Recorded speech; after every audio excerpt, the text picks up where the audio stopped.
Leave me alone. Leave me alone. Leave me alone.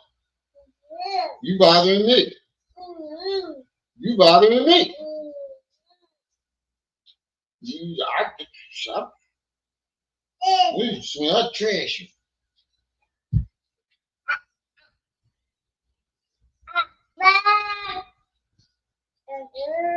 Leave me alone.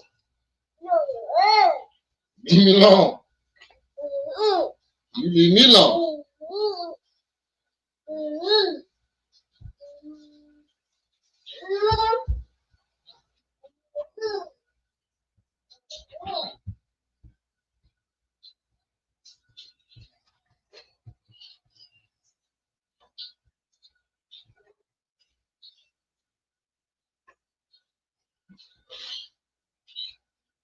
Oh, Tommy Sotomayor. That's what it was. I know. I gotta put this in my desk. I was trying to find it this morning. I got your picture at my desk. Want to see it? Look. It's at my desk. At work. See? Not yet. See? We got a picture of you at my desk at work. Mm-hmm. Mm-hmm. Yep, at work. So I can see your bald head when I'm at work. I can see your bald head when I'm at work. Leave me alone.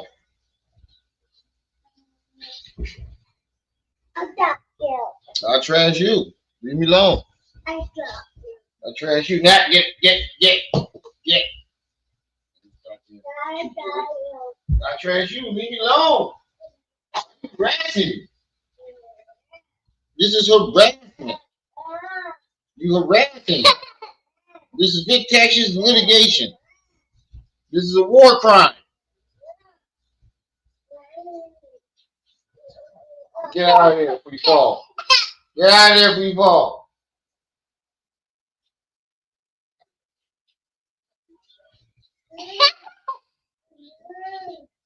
This is harassment. You're harassing me.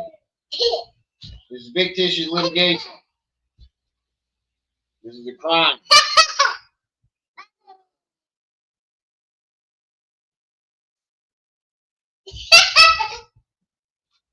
This is a crime.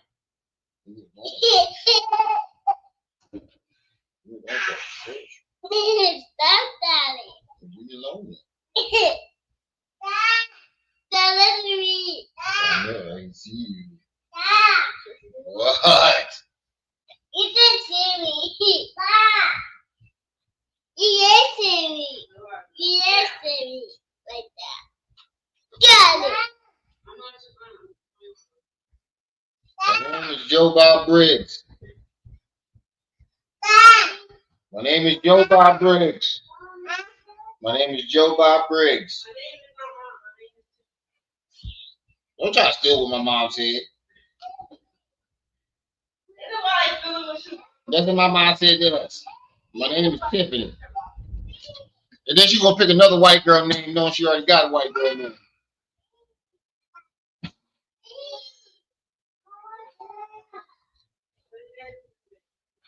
No, I'm not. No. When I'm done, I'll put you in bed.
Damn, where everybody at?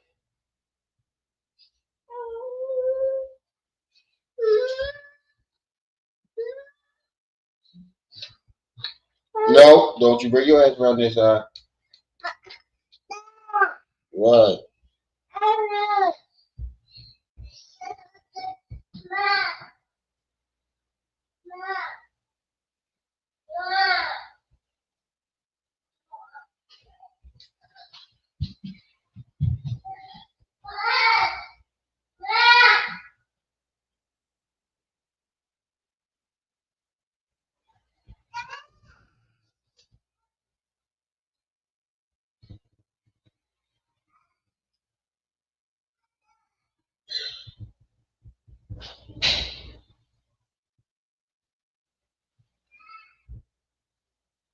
Yeah, bitch, this lady tripping. She said, so I've been on a date. I was talking to this guy for about a week, and we went out on our first date yesterday. We had a small talk over the phone and agreed to have a deeper conversation in person. The date was going well until we discussed kids. I told him that I had 6 kids, and his mood changed. I asked him what's wrong. He said a woman with 6 kids is an idol for him. I explained that I have my life together, I'm attractive, and the number of kids I have shouldn't matter. I also said maybe he's not man enough. I also said maybe he's not a man enough for a woman of my caliber.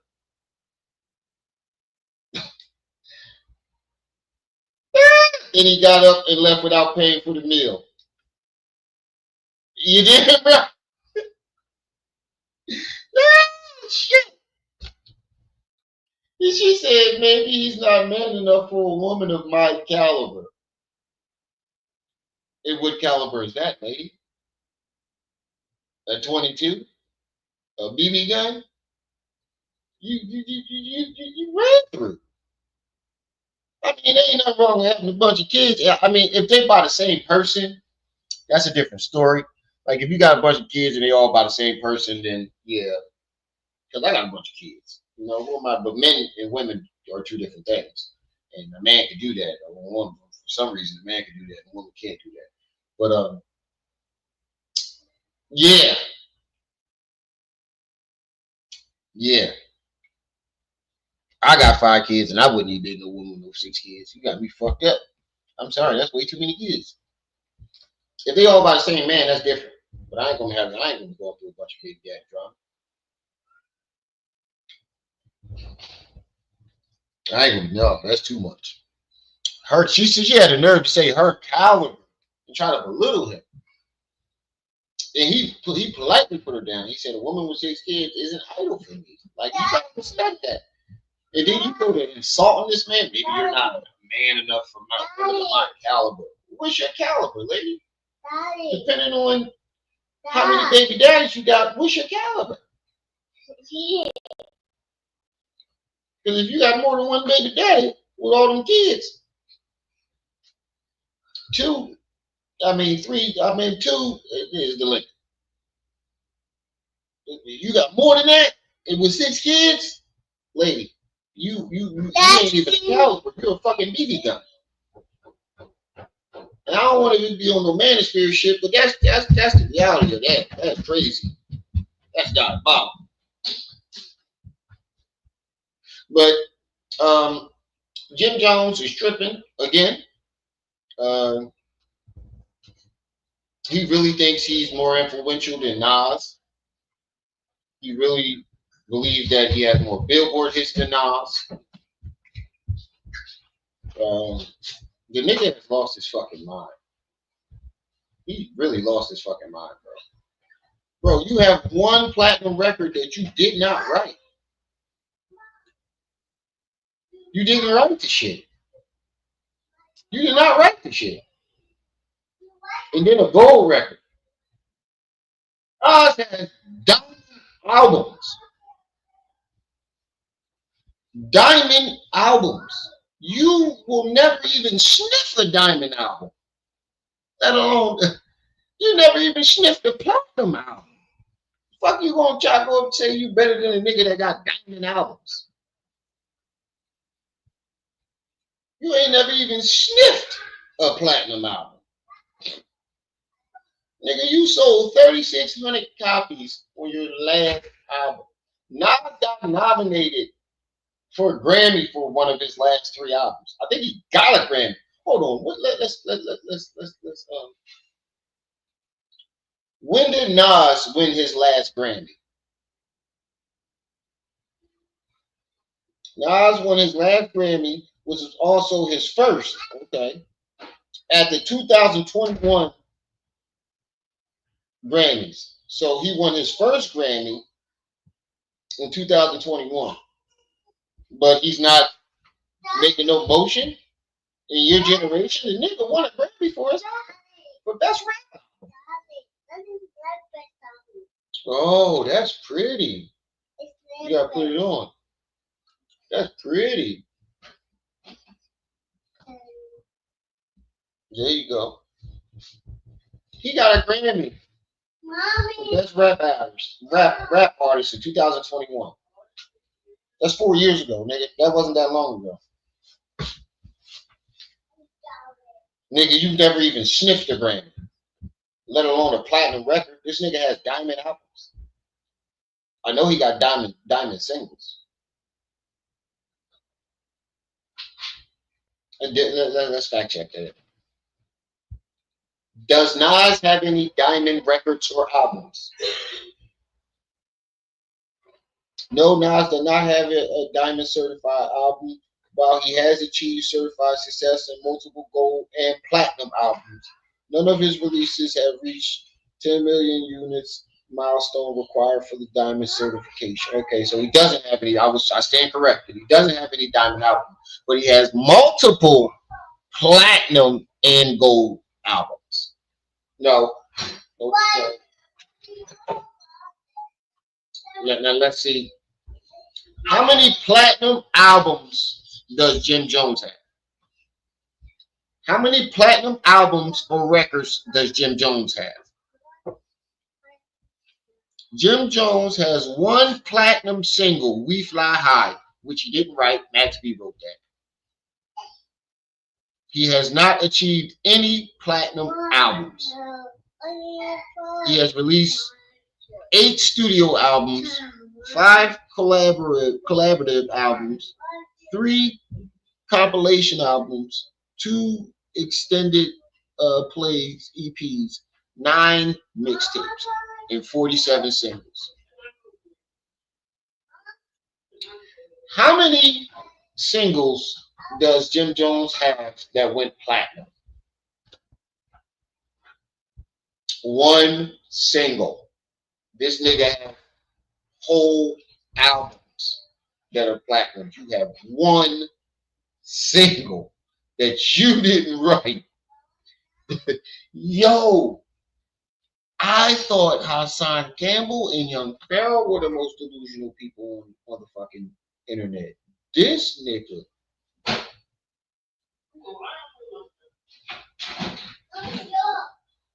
Jim just spent the money. He know better. Yeah. Ooh. You heard there's a lot of people that sold more records than me that are also not around anymore. Been gone.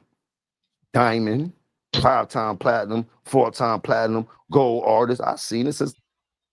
Yeah, but all those people knew when to give it up. The only difference between those people and you is you don't know when to hang it up.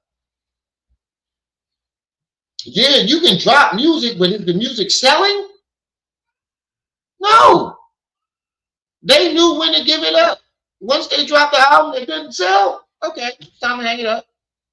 Let me perform some of my old songs, keep going around making money off that. You continuously keep trying to drop hot garbage truck juice. Nobody buying any fucking records from Jim Jones? How many niggas you ever see riding around knocking the Jim Jones album? How many people have you ever seen pulling through the hood, bumping Jim Jones saying, yo, this album crazy, yo? Don't worry, I'll wait. Never.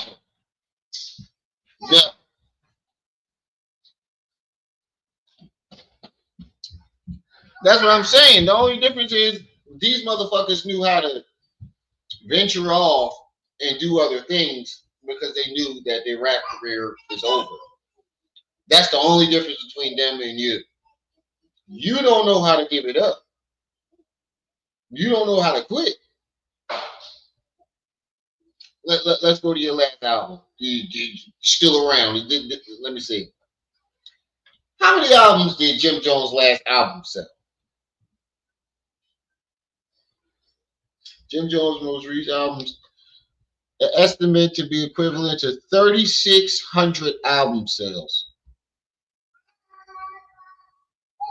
That's still being around? No, nigga, you just as absent as them. You just as absent as everybody else. Only difference is them niggas ain't dropping albums. You just as absent, bro. Negro, what's up, sis? Y'all make sure y'all hit that like button as y'all come in. Nas dropped a diss track today called 400,000 because that's Jim Jones' net worth. Hold on, let. What's Jim Jones' net worth? 400,000. Boy, it's time to pawn some of them chains, my nigga. It's time to pawn some of them chains, my nigga. It's about time. It's about time. You only worth 400 grand. How much is Nas worth? How much is Nas' net worth?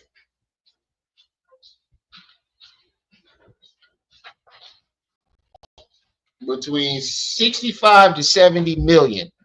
Basically, probably around like 100 million. We're gonna go with 70 million.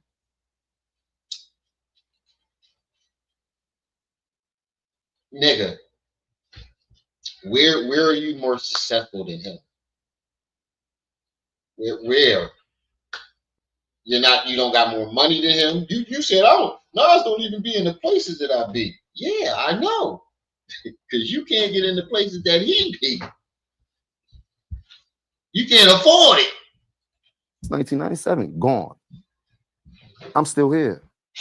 Yeah, dropping from whatever you painted the picture to be, to me to be in a hype man. Or to sit here and say the nigga was viral before viral was even viral.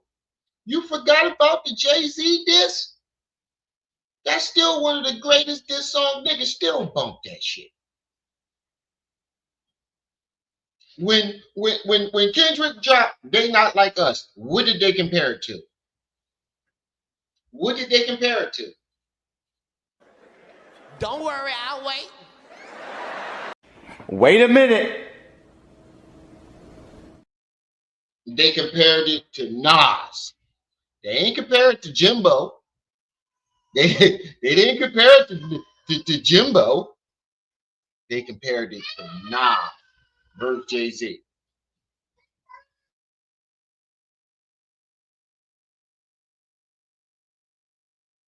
like this ever in his life.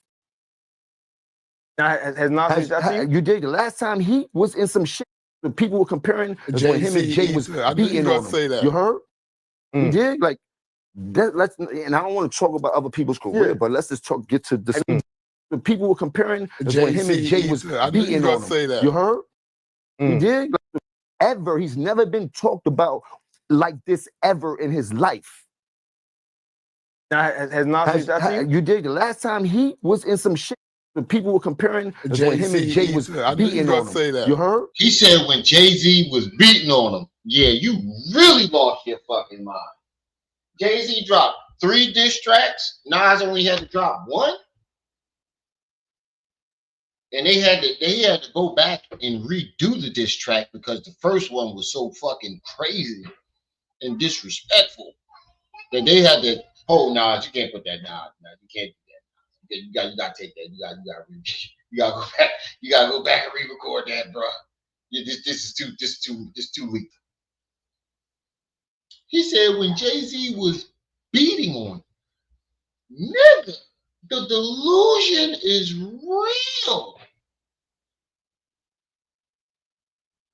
The delusion is real. First of all, you 48 years, you wearing tennis hats, my nigga. Second of all, your braids in front ain't the length, ain't the your braids supposed to be even all around. That's how you know you're going bald in the front. The hair ain't growing in the front. They've been right here since you started.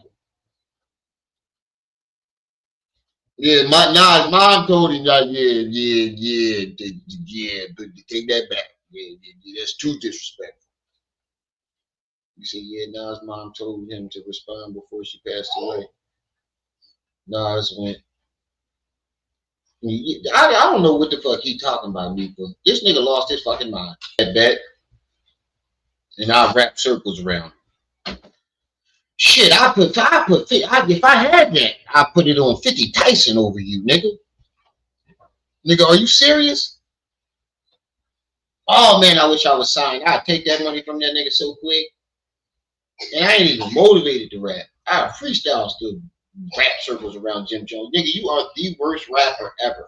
Did you hear his freestyle on the putting trap vowels in the dropping? This shit was so garbage. I've never heard anything so garbage. The real verses. Right now. It ain't And this dude, he brought the biggest dick eater he can find to go into the joint with it. He brought the biggest dick eater he can find. How, nigga? The nigga just won a Grammy recently. How many Grammys have he was popping when you was in 10th grade, my nigga? You old than a motherfucker.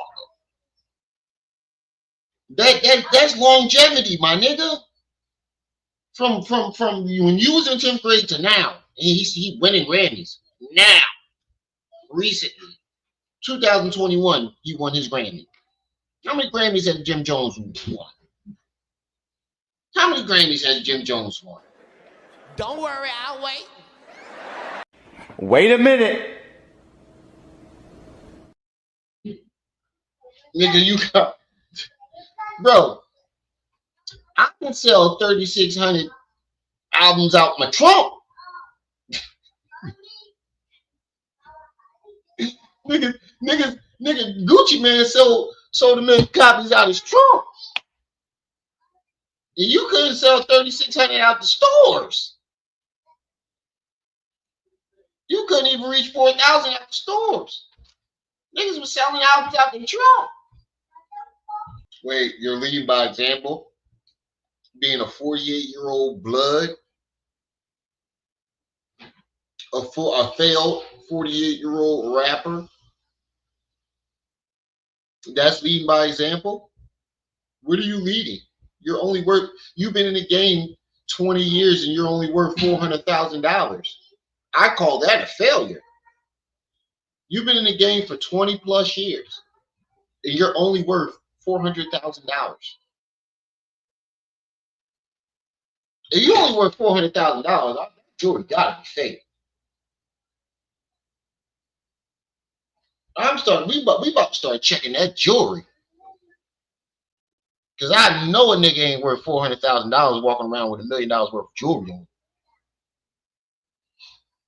$2 million worth of jewelry on. I know you can't be that stupid. There's no way. Now the shit that you're saying now, I'm starting to believe that. You might have real jewelry on. You might be that stupid. You saying the shit that you're saying, you might be that stupid. To be walking around with $2 million worth of jewelry on and only have 400,000 in your bank account. And when net worth is your assets, that includes your house, your cars. And $400,000 in 22 years. I call that a failed rapper. There's no way you're walking around with millions of dollars worth of jewelry and your bank account doesn't reflect that. Yeah, you are not leading by example. You are the dumbest of the dumb. Now that I'm thinking about it, you gotta be stupid. I'd have pawned that jewelry off so fucking quick. $400,000 is your net worth, and you walk around with millions of dollars worth of jewelry. Is your jewelry fake or you stupid as fuck? How is your wife letting you do this shit? And first of all, my nigga, didn't his wife propose to him? Sassy nigga. You's a sassy ass nigga. I wish my wife would have got down on one knee. I would have lifted her up on national TV. I cussed her out so bad. Bitch, I know you ain't. I know you ain't finna. You better, I'll punch you in your face on TV. You better get up off that knee.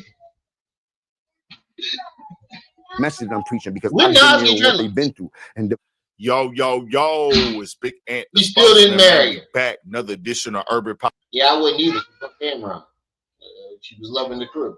I wouldn't marry her ass neither. Politicians TV, UPTV. Well, make sure you stay on your pivot at all times. I'm highlighting it because of what he said. What he said was the realest response that I heard from a lot of people. Man, had to come tap in, and I had a link in the description for the clip in the beginning where you can watch that in full on Bag Fuel with Esso and Heineken. They had DJ Clue on and also Jim Jones right there as a guest, and you heard exactly what he said. And I'm gonna try to make this the last time I speak on this conversation. And I didn't watch this full interview. This just been getting circulated all over the blogs today. And it's getting to the point where Jim Jones has begun. We started out comparing apples to oranges and tomatoes to versus bananas. It's not making entirely. Wait, he stayed with her? No. I don't care how long I've been with a woman. I find out you fucked a homie, especially while you was with me, it's over. I don't care how much I love you. It's over. It's over. See, he's a sassy nigga. No sense, and I'm disappointed in Jim Jones at this point, bro. Him pulling out the money, what does that have to do with anything? Yeah, bro bought the money up, but why would you gonna pull the money out? Like, it don't mean. And that shows that you still fucking living a lie, nigga. You pulled out 50 grand and you only worth 400 grand. You better you pulling money out just to flash it. You ain't spending that money. You only worth 400 grand. There's no way you walk around 50,000 in your pocket. Not worth 400 grand. That money staying in the bank. You did that for the interview. And the challenge, like, Nas is way above that, bro. It's just not who he is as a person, as an artist, to put that out on Front Street. But he and Jim Jones get to this point talking about, I've made him go viral. Let me tell you this something as a nigga that does media every day, bro. Viral doesn't translate to value. Viral doesn't translate to money. Viral doesn't translate to real impact. So you speaking on him on the blogs right now, this will all fade away very quickly, and it'll be a thing of the past. Is the only thing that will stick with it is the fact that people are gonna say you was clout chasing off of Nas. I'm just keeping it all the way 1,000, bro. This is from a nigga that came up jamming Dipset, a nigga that bought Jim Jones albums, nigga. I wouldn't listen. Nigga, doesn't translate to value. Listen to what this nigga said. Doesn't translate to money. Listen to what he said, bro. It's just not who he is as a person, as an artist, to put that out on Front Street. But he and Jim Jones get to this point talking about, I've made him go viral. Let me tell you this something as a nigga that does media every day, bro. Viral doesn't translate to value. Viral doesn't translate to money. Viral doesn't translate to real impact. So you speaking on him on the blogs right now, this will all it doesn't translate to money, value, or real impact, because viral is only a short while. Viral is only a short while. Viral is a few days. A few days. Not even the shit. I think like the most viral videos only lasted maybe a month. Maybe a month or so. So viral doesn't translate to impact. It does not. It doesn't translate to money. It doesn't translate to influence unless you keep going viral. Unless you keep going viral. And how was Nas? He said the most Nas ever been talked about is when Jay-Z was beating on him. First of all, when did Jay-Z ever beat on him? He lost that battle tenfold. I've never heard anybody say that Jay-Z won that battle. I never in my life have I ever, even I got uncles that are diehard Jay-Z fans. Diehard fans. They even said he lost. I don't know nobody that says Jay-Z won that battle. So that was an illusion right there. And then he just won a Grammy for rap's best album in 2021. That's influence. That's impact. What the fuck are you talking about? You've never even sniffed the Grammy. Have you ever even been to the Grammys? Fade away very quickly, and it'll be a thing of the past. Is the only thing that will stick with it is the fact that people are gonna say you was clout chasing off of Nas. I'm just keeping it all the way 1,000, bro. This is from a nigga that came up. And if you're really thinking about it, you talking about this is the most Nas been talking like you throwing that nigga alley-oop. He's throwing you the alley-oop, nigga. He's throwing you the alley-oop. You needed his name to be viral right now. So who's doing who a favor? You needed to talk about Nas and say that you was better than Nas. You could have said you was better than Soulja Boy. Would that have translated the same? Would that have been viral? No, I probably would have, because Soulja would have responded on some shit. The Soulja response would have been the one that's viral, not you. You needed Nas' name to go viral. That shows you the influence. Right there shows you the fact that you needed his name to go viral. Shows you the influence. Jam and Dipset, a nigga that rock bought Jim Jones albums. Nigga, I went to the Jim Jones concert out here in Bro, that watch is worth more than your bank account. And you guys to be the dumbest rapper ever. He got to be. He got to be the stupidest rapper ever. If that shit is real, you got to be. Your jewelry is worth more than your fucking bank account. You got to be the dumbest rapper ever. I'm convinced you're the dumbest or the dumbest dumb.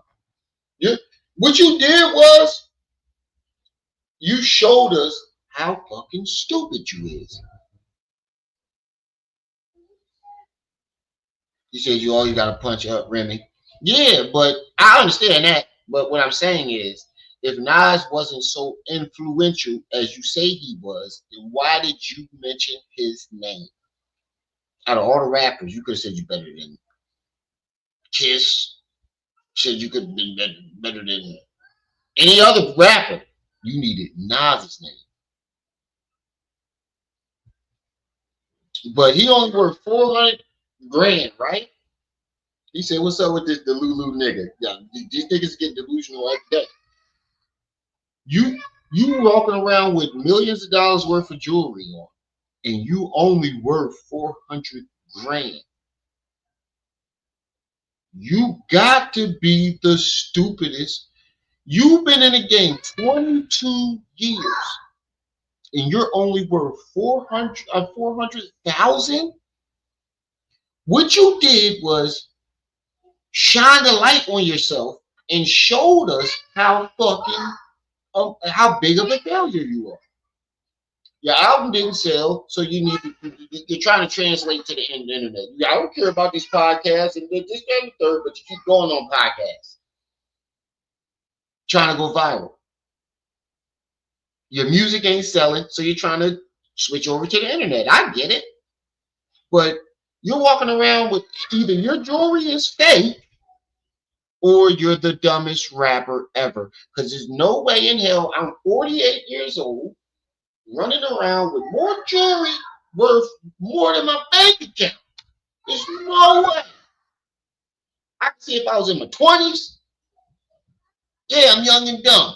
Let me be young and dumb. But you 50 years old, nigga. There's no way in hell.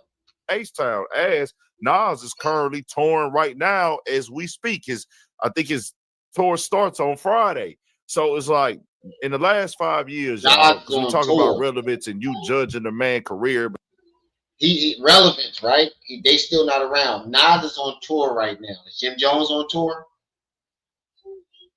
You need Dipset to go on tour. I've never heard of a Jim Jones tour. But you was upset when Cameron didn't want to do the Dipset reunion tour because you needed it. Look, matter of fact, I'm gonna show you an example after this. I'm gonna show you an example that nigga ain't making money like he said he did. Because he said he had didn't he say that in the post? I got millions of dollars. No, the fuck you don't. But saying you're not. In the last 5 years, Nas has put out 3 albums. They all went top 10.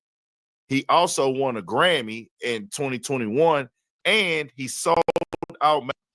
His last 3 albums went top 10. Yours didn't even go top 500. You sold 3,600 copies. This nigga's last 3 albums was top 10, but he's not relevant. Fucking serious. Yeah, nigga, you trolling. I'm starting to believe that nigga trolling, and he's trying to switch over to the internet. So he's trying to go viral. That's what it can't nobody be that stupid at that age. Madison Square Garden in 2023. He sold out bro. Madison That's what Square he did Garden. at this point of his career. The oldest his career has ever been. He's still making moves that new artists coming in the game. He only won 1 Grammy, but he was nominated for 16. Have you ever been nominated? Shit, did you even win a BET award? Hold on. How many BET awards has Jim Jones won? You ain't even win no fucking BET awards. I'm done. I quit. This is some bullshit. You ain't even win a BET award. Alright, that is it. You ain't even win a BET award. I'm talking about. Oh man. You didn't even win a that's like low tier. You haven't even won a BET award. Yeah. I'm gonna need you to butt it up. Game can't do, and artists that came in the game with him can't do, and things that Jim Jones can't do. Being viral in this day and age means just antics. Get online, say something crazy. You going onto the internet and saying stuff and going viral in the hip hop realm is not going viral globally or going impactful.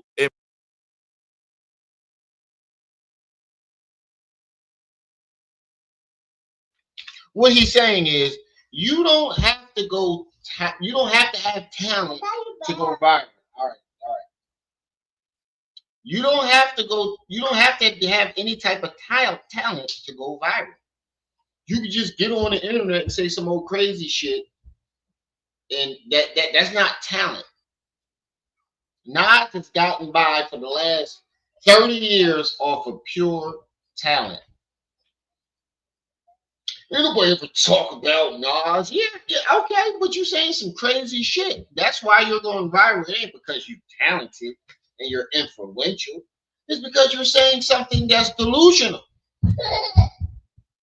I don't think that registered to him because he was around a bunch of fucking enablers.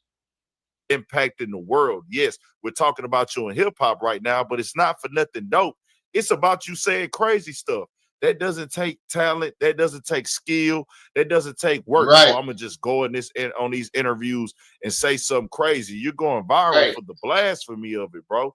And I hate this for Jim Jones, but I gotta call it all the way 1,000 because if he just did it one time and it was done, it's all right, bro. Bro had his little thing. He did like 5 or 6 Instagram posts defending it or explaining how you dudes in your 40s and 50s are arguing over this. And I'm not 40 yet, y'all.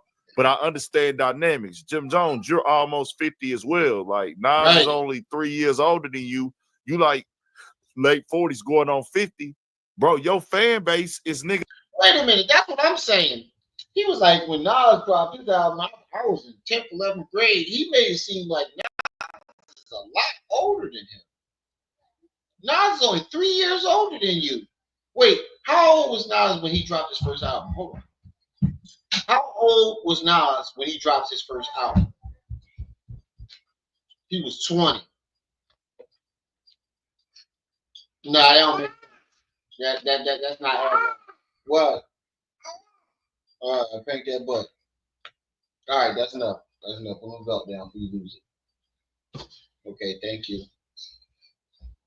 But that ain't adding up because he said he was in 10th grade. Nas is 20 when he dropped Illmatic. Or no, what was the name of his first album? When he dropped his first album, Nas was 20. So that means he's been out of high school about roughly 2 years. And they only 3 years apart. You couldn't have been in 10th grade. You had to have been in 11th, 12th grade. That nigga lying. That nigga lying. You're only 3. Hold on. Let's fact check that. How old is Nas? 51. 51. How old is Jim Jones? 48. That's 3 years. How the hell was you only in 10th grade when he dropped his first album? You got held back, nigga? Oh, you letting us know that you just the dumbest nigga ever. Niggas that's like 41, 42. Those are the niggas that was teenagers when you came out, nigga. Those are the niggas that was young when you came out. So and them niggas are older than me, and I'm a fan, nigga. I was going through the hallways with you. The other niggas that had already got out of school or older, they was fans too. So you alienating your fan base and age shaming them now because they comparing the artists and stuff like that. Jim Jones is right. You should feel like you're a better rapper. You should feel like hey, I can out rap niggas. I can out rap niggas. But the stuff you saying is making it more of like some personal stuff that don't even matter in the grand scheme, bro. People go viral every day. A nigga just went viral in Houston because he decided to jump from the second floor in the Galleria Mall and broke both his legs. Anybody can go viral. I seen that too. The Bulls are fucking it. Look at him. Look at him. Look at this fucking dummy. Second floor in the Galleria Mall. Look at this dummy. Broke both his legs. Look at him. Legs all bent up. Put it up full. Put this idiot up full, man. Look at this dummy. I know. I see it. I see it.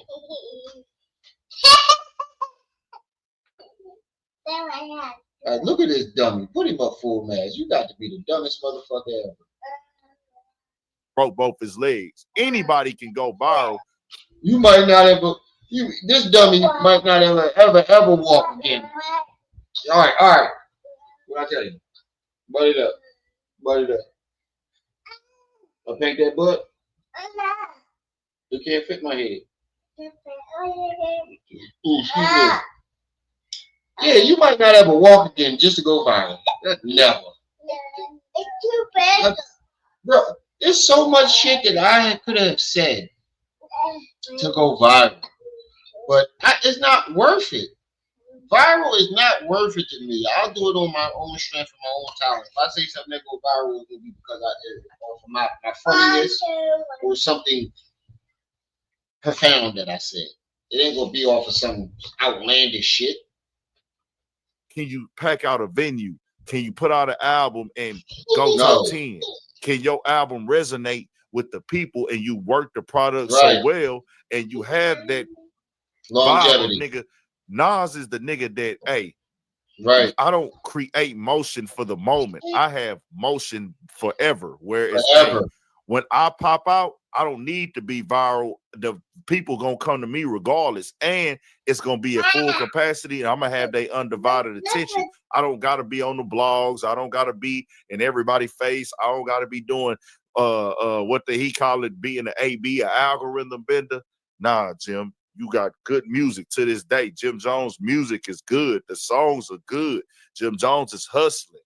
He working, but you can't get on a campaign and go on a Let Me Go at Nas tour. You starting to sound like the nigga on Belly, man.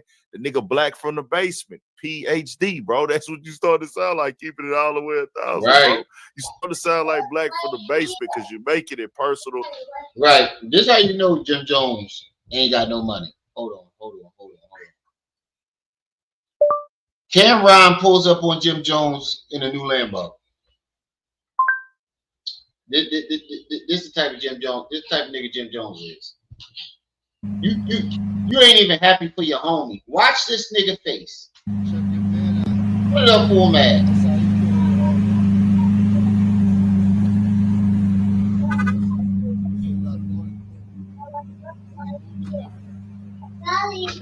You said outside was not going to get it. Watch Jim Jones' face. What they talk about Campbell? I ain't been back 12 hours yet. Right, come on. 50. You bring that 50 out, dude. Shit looking type slick.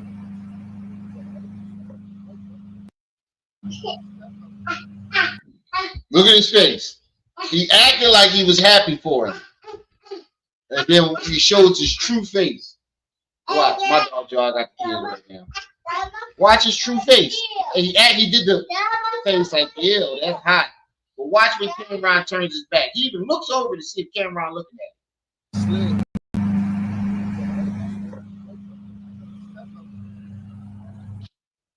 Look. He looks back and see if he's looking at him and watch his face. All right.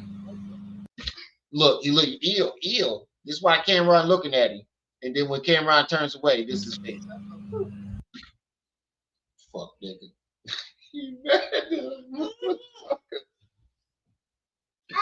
He said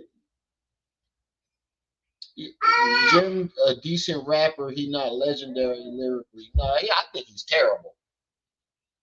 I think he's give me one hot Jim Jones bar. Just one. One hot Jim Jones bar that make you say, ooh, bars. Don't worry, I'll wait. That's his true face. Hey, that's enough. All right.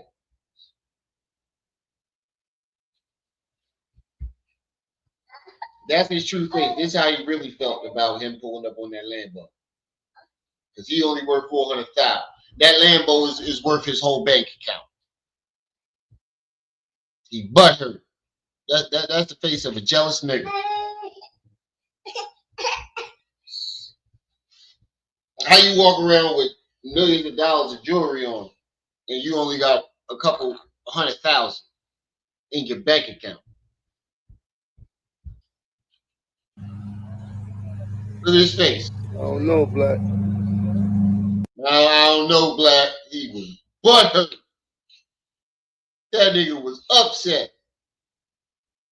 You're like, where the fuck he get all this money from? Yeah, nigga. He made investments. That nigga chose to do something with his money instead of rocking around acting like he got money. All right, now let's get into this Nas diss track. Nas cooked him. It was a little dry though. I ain't gonna lie. It ain't no ether. It was enough for Jim Jones. You can tell Nas didn't really. You can tell Nas didn't really he didn't put no energy into it. This is a GK David creation. You can tell he didn't put no energy And into it. according to Celebrity Net Worth, the rapper Jim Jones has an estimated net worth of $400,000. 400 bands. I spent that last night with my mans at Magic City. 400 bands. Damn! He said 400 bands. I said I spent that last night with my mans at Magic City. Oh, that would have crushed my whole pride. It's going to take a lot more to go to war because it can't get gritty. 400 bands. I spent that last night with my mans at Magic City.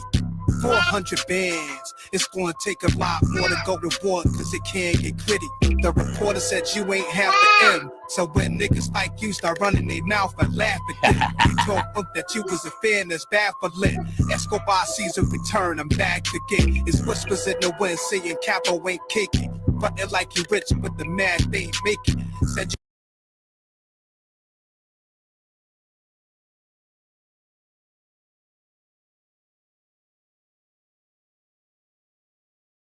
It sound like him to me. Yo. It sound like him to me. You falling hard, but the money in the drain. Your net worth is less than I paid for a chain. Scribbling bird game, but the nest look hollow. Fuck your YG, I'll make your followers follow. From QB comes God's son. You vamp like, but when the sun comes out, the vampires run. Used to hate on Max B, you fucking sucker. Seen a video of you getting chased in Bucker. You kissed your moms in the mouth, that's your legacy. I birthed the whole East Coast with integrity. I built in. Now that I think about it, it might not be Nas, but either way, it's still a good diss track. Empires, that's why everybody fucking with me like Forgiato rims and tires. You from the Bronx, hang around a bunch of fucking liars. And Whack 100 said you probably wear wires. Now hold up, Nas. This Shannon Sharp. Why you even responding to this scrub? He ain't even worth your time. Just let the nightcap clips play. Bro, you been at this thing, but lyrically, I'm gonna keep it a stack with you. Yeah, y'all but look how you dress. Nas. Look how you dress. You don't even be in the same places I be in. And the things that we listen to. I can be in the church. He said, "Look how Nas dressed. He don't even be in the same places I be in." Nigga, I bet you that jacket worth more than your whole fucking bank account. When the fuck did Nas get dreadlocks? I've been out of the loop for too long. He said, I don't think if someone like Nas comes out with a diss track, nobody's going to be talking about it. I would literally be breaking news. Yeah, that's true. It might not be him. I don't know. It sounds like him. But, you know, AI is a bitch nowadays. I didn't even think about that. Excuse me. I didn't even think about that. Maybe I jumped the gun on it. Either way, it's a good diss track. He said 400 bands. I spent that last night with my man in Magic City. But Benzino had something to say about it too. Benzino had something to say about it, and it's the only time I agree with Benzino. Where is it at? Oh, Styles P was clowning this nigga. What up guys, DJ Y is back again with another episode. In today's video I want to show you legendary LOX member Styles P goes off on Jim Jones and cloning him so hard in the streets of Harlem. Yeah, you gotta do the foot tap. A little faster. Damn, my shit don't go that fast. There you go. What we doing? What's the degrees? What's the degrees though? It's 86 degrees. Oh, man, it's the new weatherman. Jim will be out of business Weatherman after August 3rd, so I'm practicing the weatherman. As you can see, I'm in Harlem, New York. What up, Harlem? I love y'all. You know, but damn, that's diabolical. He went to his hood and clowned it. That's diabolical. my shit don't go that fast, okay? But anyway, I just want to say, after August 3rd, I'm gonna be the new weatherman. If I ain't gonna be it, Kiss is gonna fill in, or we're gonna have to do this shit together. But August 3rd, after August 3rd, no more weatherman from Campbell. It's over. Guys, before I finish your video, I want to ask you a question of the day. First of all, to be a 48-year-old man that ain't Italian, calling yourself capo is diabolical. Hold on. The bull from what's the bull name that did the single mom joint? He released another joint, but he said some shit that where is it at?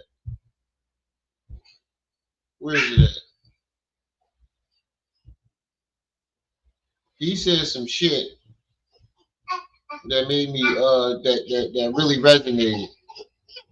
Yo, just give it to her. God, why you guys make her cry?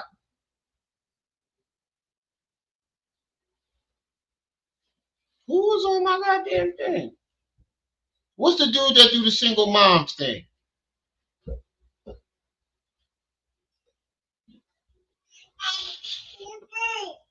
Who was on my goddamn thing? My son not even here.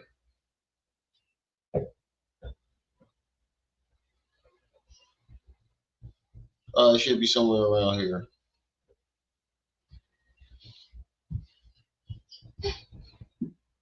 Should be somewhere around here.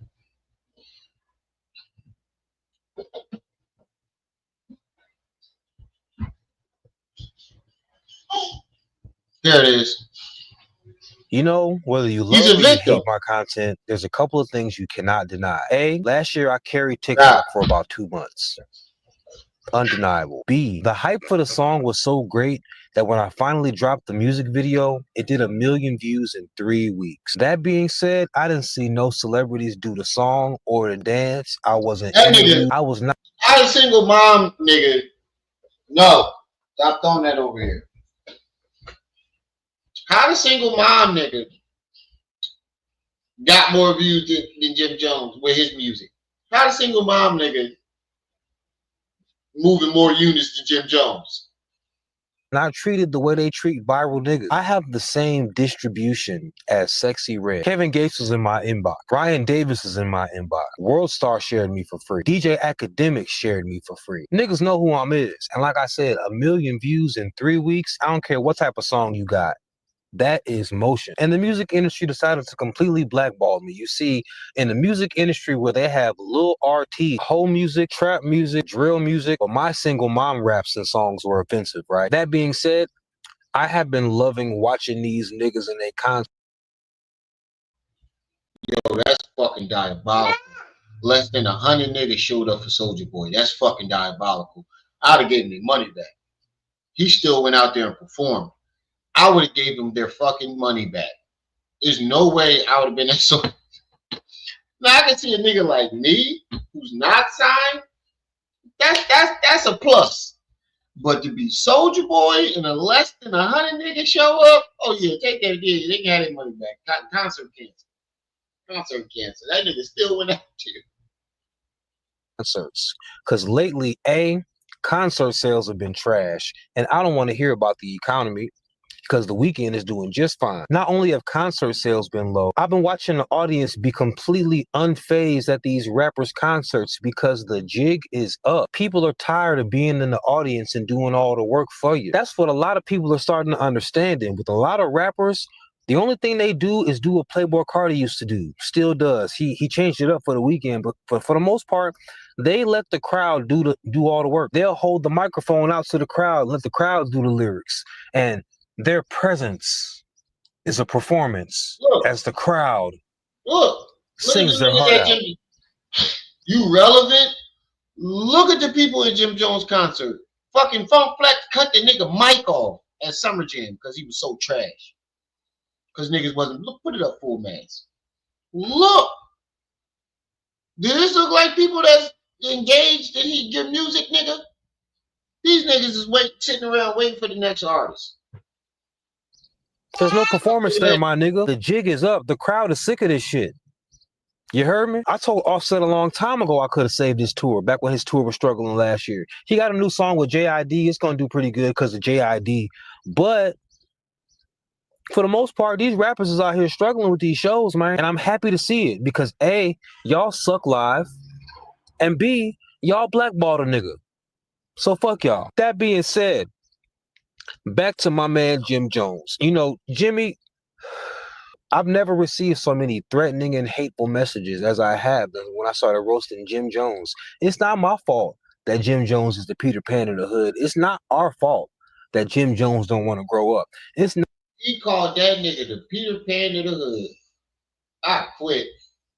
He said Jim Jones is the Peter Pan of the hood. And he ain't lying. That nigga is the Peter. That nigga don't want to grow up. You walking around with millions of dollars around your neck, and your bank account is only 400,000. 400,000.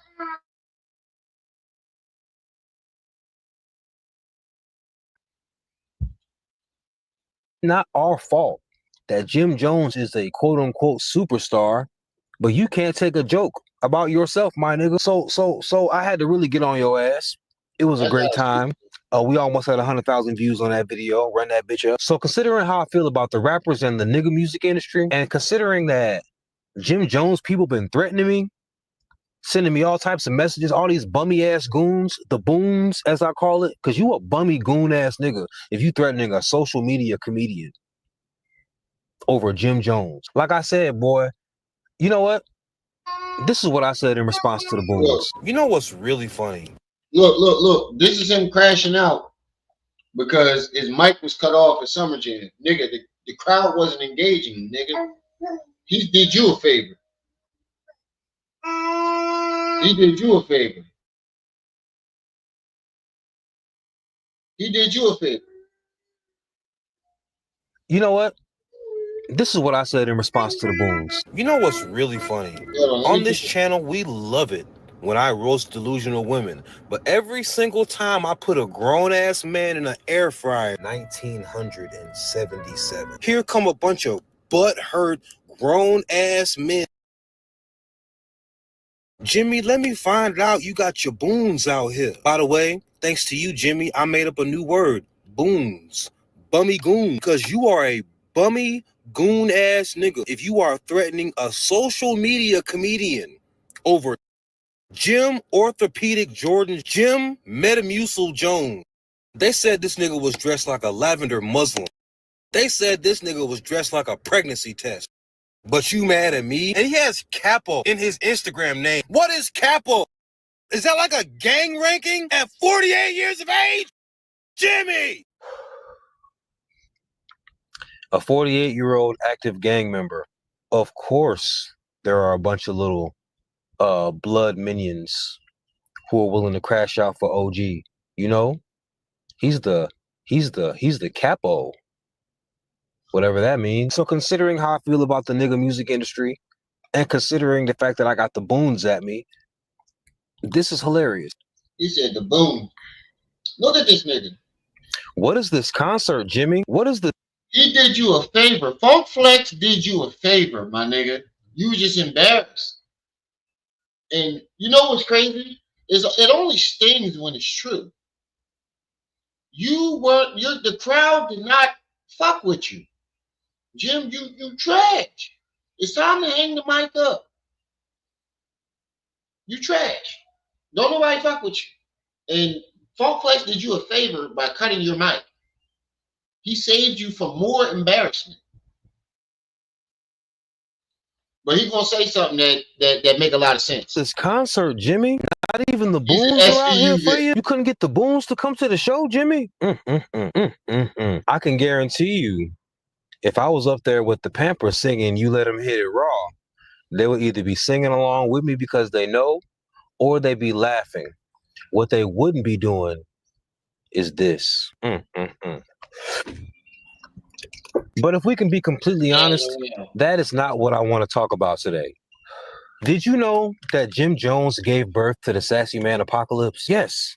Jim Jones and Chrissy. I don't watch Love and Hip Hop. I don't watch Basketball Wives. I don't watch Zeus Network. I don't watch any of that stuff that makes black people look like niggas on purpose. We do a good job of looking like niggas by ourselves, myself included. I hate to admit it. I'm like 50.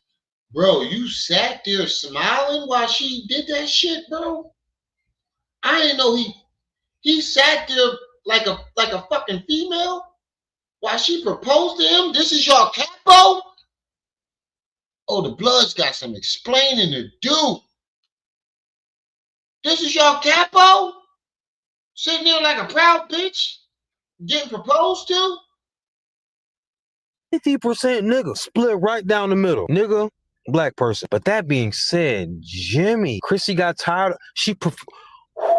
Chrissy, baby, Chrissy. Jimmy, how you let her go out like that, Jimmy? It doesn't help one bit that when Jim Jones is getting proposed to, he has the cleanest braids I have ever seen Jim Jones wear. Jim Jones gave birth to the Sassy Man Apocalypse. Yes. But when you further break down the game film, why is his mother so upset? I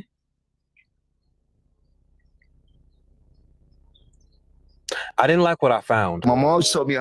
Wait a minute, my nigga. You sat there and smiled and let her put the ring on you? This is your goon. This is your capo. Bloods? What the I'd have been like, if you don't get up off your motherfucking knees and put that ring back in your pocket, I will slap the shit out you right now on TV. I've never been. That's embarrassing. I can see if they did it in private, not on TV, bro.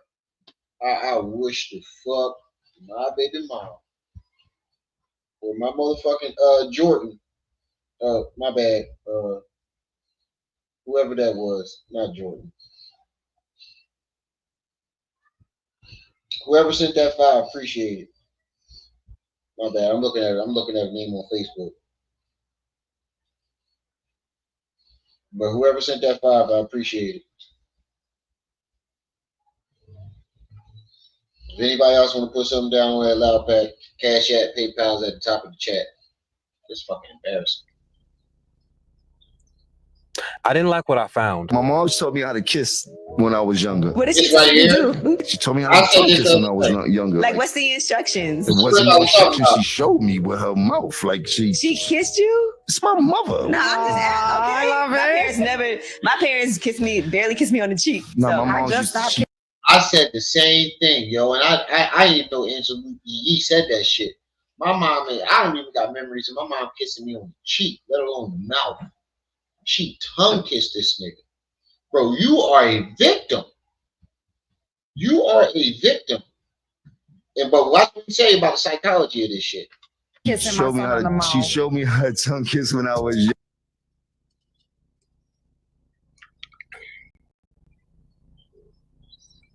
In preparing for this video, I watched this video a couple of times just so I can get ready. And I still cannot believe. My mom taught me how to kiss when I was younger. What did she tell you to do? She told me how to tongue kiss when I was younger. Like, what's the instructions? It wasn't no instructions. She showed me with her mouth. Like she kissed you? It's my mother. You hear how Angela was like, what are the instructions? Because like it didn't even cross her mind. And that she kissed him. Like actually did it. That his mom. It wasn't no instructions. She showed me with her mouth. Like she kissed you? It's my mother. No, I'm just asking. Okay. My parents never. Saying this my mother is not going to change the fact that your mother tongue kissed you, bro. It's not going to make it less disgusting. It actually made it more disgusting. Bro, you are a victim. You a victim. If she tongue kissed you, I don't even want to know what else she did with you, bro. What else did she teach you? Your mom needs to be locked up. Your mom is a pervert. I ain't trying to be smart or nothing, but you said this, Jim. And according to normal standards, your mom is very sick, and it's starting to show why you so fucked up. My parents barely kissed me on the cheek. No, so my mom I just stopped kissing my son on the mouth. She showed me how to tongue kiss when I was younger. Remember, my mom was 17. She's a baby. Look at all the babies that's having. My mom was 15 when she had me, and she never did no shit like that. My mom was 15. I don't want to hear my mom was 17. My mom was 15, nigga, and she ain't never do no disgusting shit like that. Your mom had a problem. I'm sorry, Jim. You can send all the bloods you want at me. I don't think they want to come around here with that bullshit. And babies now, and look how they act with their babies. It's like they have a little sister or a little brother. Yeah. That doesn't translate to tongue kissing. Y'all grew up with my mom like my sister. We still bump heads like brothers and sisters, but we ain't never ever.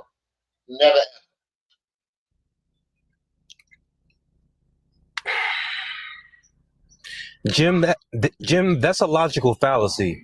I know you don't care about English and words and arguing correctly, but that's a logical fallacy. Give me one moment. A red herring, a logical fallacy, a form of misdirection that distracts from the main topic of discussion or argument by introducing a seemingly relevant but ultimately irrelevant issue. It seemed relevant because your mom was a teenage single mom.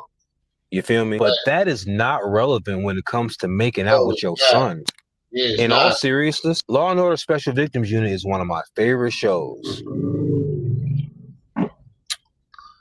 When a boy is the victim of a sex crime and it goes untreated, there's no therapy, there's no counseling, that boy may get stuck in that age. That being said, even though Jim Jones has grown up, what he thought was cool whenever he was assaulted by his mother, he still thinks is cool to this day. Jimmy is literally a special victim. I wish Jim Jones would have told that story to any adult when he was a kid. And how dare Angela and all these broads just sit around and just not levy the proper judgment. That's disgusting, Jimmy. I'm not going to say your mother is disgusting, but that certainly was disgusting. So I'm really sorry for you being victimized because, you know, you from Harlem, you so tough. That wasn't me waving. No, but when when shit like that happens to people, they stay stuck in that age that it happened, and it explains why Jim Jones don't want to grow the fuck up. He's stuck in that age where that happened. That's what he's trying to explain. And if you see Jim Jones, you can tell he's walking around $1 million around his neck, allegedly. And you got $400,000. We don't even know $400,000 in your bank account because net worth count for assets in your bank account. So his house might be most of that. You're 5 because you're a gangster blood, you know, at 48. High-ranking capo blood gang member at 48. I'm really sorry that you never got the therapy you needed for that. 1900s. That is not right. And Angela, child, that ain't it, girl. That ain't even kind of it. Yo, and that brings me to another thing I'm about to play because Angela is known for letting people slide with all types of bullshit, and you're gonna see in the next clip I play with the Mexican OT Genesis dude when they asked him about the N-word. You're gonna see. Speaking of not being it, Jim Jones don't have it all. He's clearly suffering from early onset dementia, not only because he has to be the world's oldest YN, but he just be lying these days. He said he got more Billboard hits than Nas. I need to find out whatever Jim Jones is smoking because this shit ain't strong enough. Right. More Billboard hits than Nas is crazy. Thinking you're better than Nas is crazy. You ain't better than me, Jimmy. I ain't gonna lie to you. I'm nicer than you. I'm much nicer than you. Actually, you just have money. I am so much colder than you. It don't make no sense. Y'all gotta remember, the only reason we had the Bop Bops mixtape originally was because I was called into HR for the 3rd time in a month about my Now You a Single Mom content. The same bitch, Melissa H. Now, by the 3rd time, my boss was like, look, this is your social media. She doesn't have a leg to stand on. You're not even talking about the company. If anything, we're going to tell her that she's harassing you. But we do have to let her speak. So she comes in, right? She's talking, and I quickly zone out. And I was like, bro, that's like 400,000 around his neck, if it's real. More than that. That's got to be at least a couple $100,000 around his neck, and your bank account don't reflect that. And then you got a kufi fitted, my nigga. Oh my God, put it up full mass. This nigga got a kufi fit. I just caught that. This nigga got a kufi fitted on. Oh my God. When you ever see a kufi fitted, bro? That's a Cassidy. That's a Cassidy bar. He said, turn your hat to a kufi. He literally went and did it. He literally went and did it. But we do have to let her speak. So she comes in, right? She's talking, and I quickly zone out. And I was like, man, Now You a Single Mom is going crazy on TikTok. I made. All right, now let's go. That nigga got a kufi fit. He said, call that a coup fitted. Right. I quit. All right, thank you. No, go to bed. I mean, go back in the room. I told you don't you jump your butt off that bed. You too. Hold on, y'all. I'm gonna let this girl finish out while I put her back in the room. I did the Like That remix, Well, and that got a million back in the room, views. stay. I did the Spanish version, that got a million views in like 12 hours. I'm like, yo, like, and I'm making these other remixes online. If all these niggas sent me like $5, I could take a week off of work and get these niggas the mixtape they begging for. So I made the TikTok just like that. And overnight, I had $900 in studio time. So I gave y'all bops. I was very grateful, and it was hard. But that being said, being a rapper costs a lot of money, dog. And if you ain't well known and people trying to book you and shit and do all that shit costs money. G, the studio time, the videos, clothes, the traveling and stuff. So if y'all want me to be a rapper and show these rappers how a rapper should rap, because they're trash. Like, I haven't heard Jim Jones's new stuff. I don't know if it's trash, but I know damn well I'm a much better rapper than Jim Jones. I'm a better lyricist than Jim Jones will ever be, and I'm just being funny. Imagine if I was actually making music. Y'all crazy as hell. Jimmy is delusional.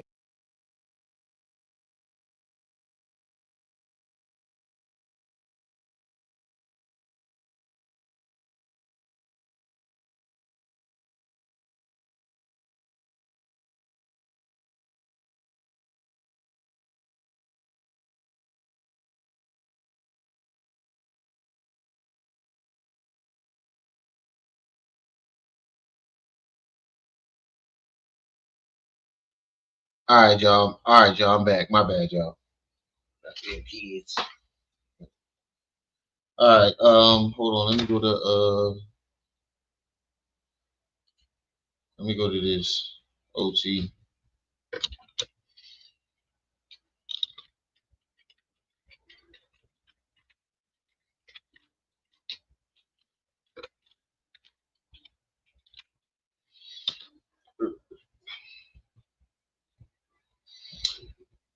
Cause here we go. A violent street nigga that come from. Now, but not because of that.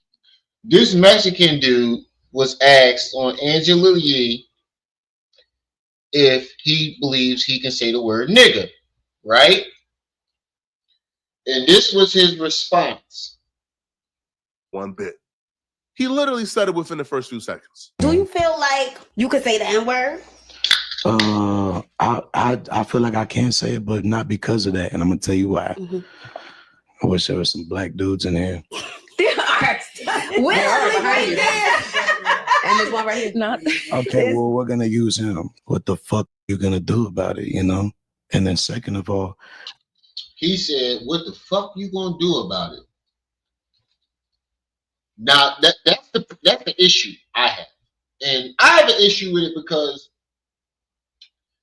you can say nigga all you want, but I can't call you a wetback. I can't. You get offended. I can't. I don't call you a spick. I understand. You know, the Mexican niggas, they grew up in the hood with us, but I don't think they should be able to say it because I can't call you the racial terms that you're called. So why should you be able to do that? But that ain't the part that the issue that I got mad with. The issue is he said, "I wish I had some black niggas." Yeah, that's what I'm saying. You said that shit in a room full of women. You wouldn't have did that shit in a room full of niggas.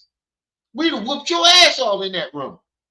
It wasn't the fact that you said, "I think I can say it." It's the fact that what you gonna do about it. Oh, we was letting you slide until you said, "Yeah." What you mean what I'm gonna do about it? I'm gonna knock them gold, them motherfucking silvers out your mouth. Fuck wrong with you, nigga? You lost your motherfucking mind?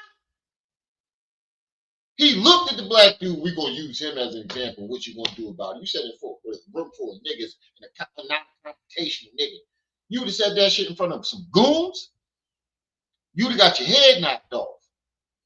I don't give a fuck what type of shit y'all got going on in Texas. If I can't call you a spick, I can't call you a wetback or whatever terms that they use to racially profile you, you can't call me nigga. I don't give a fuck what we've been through.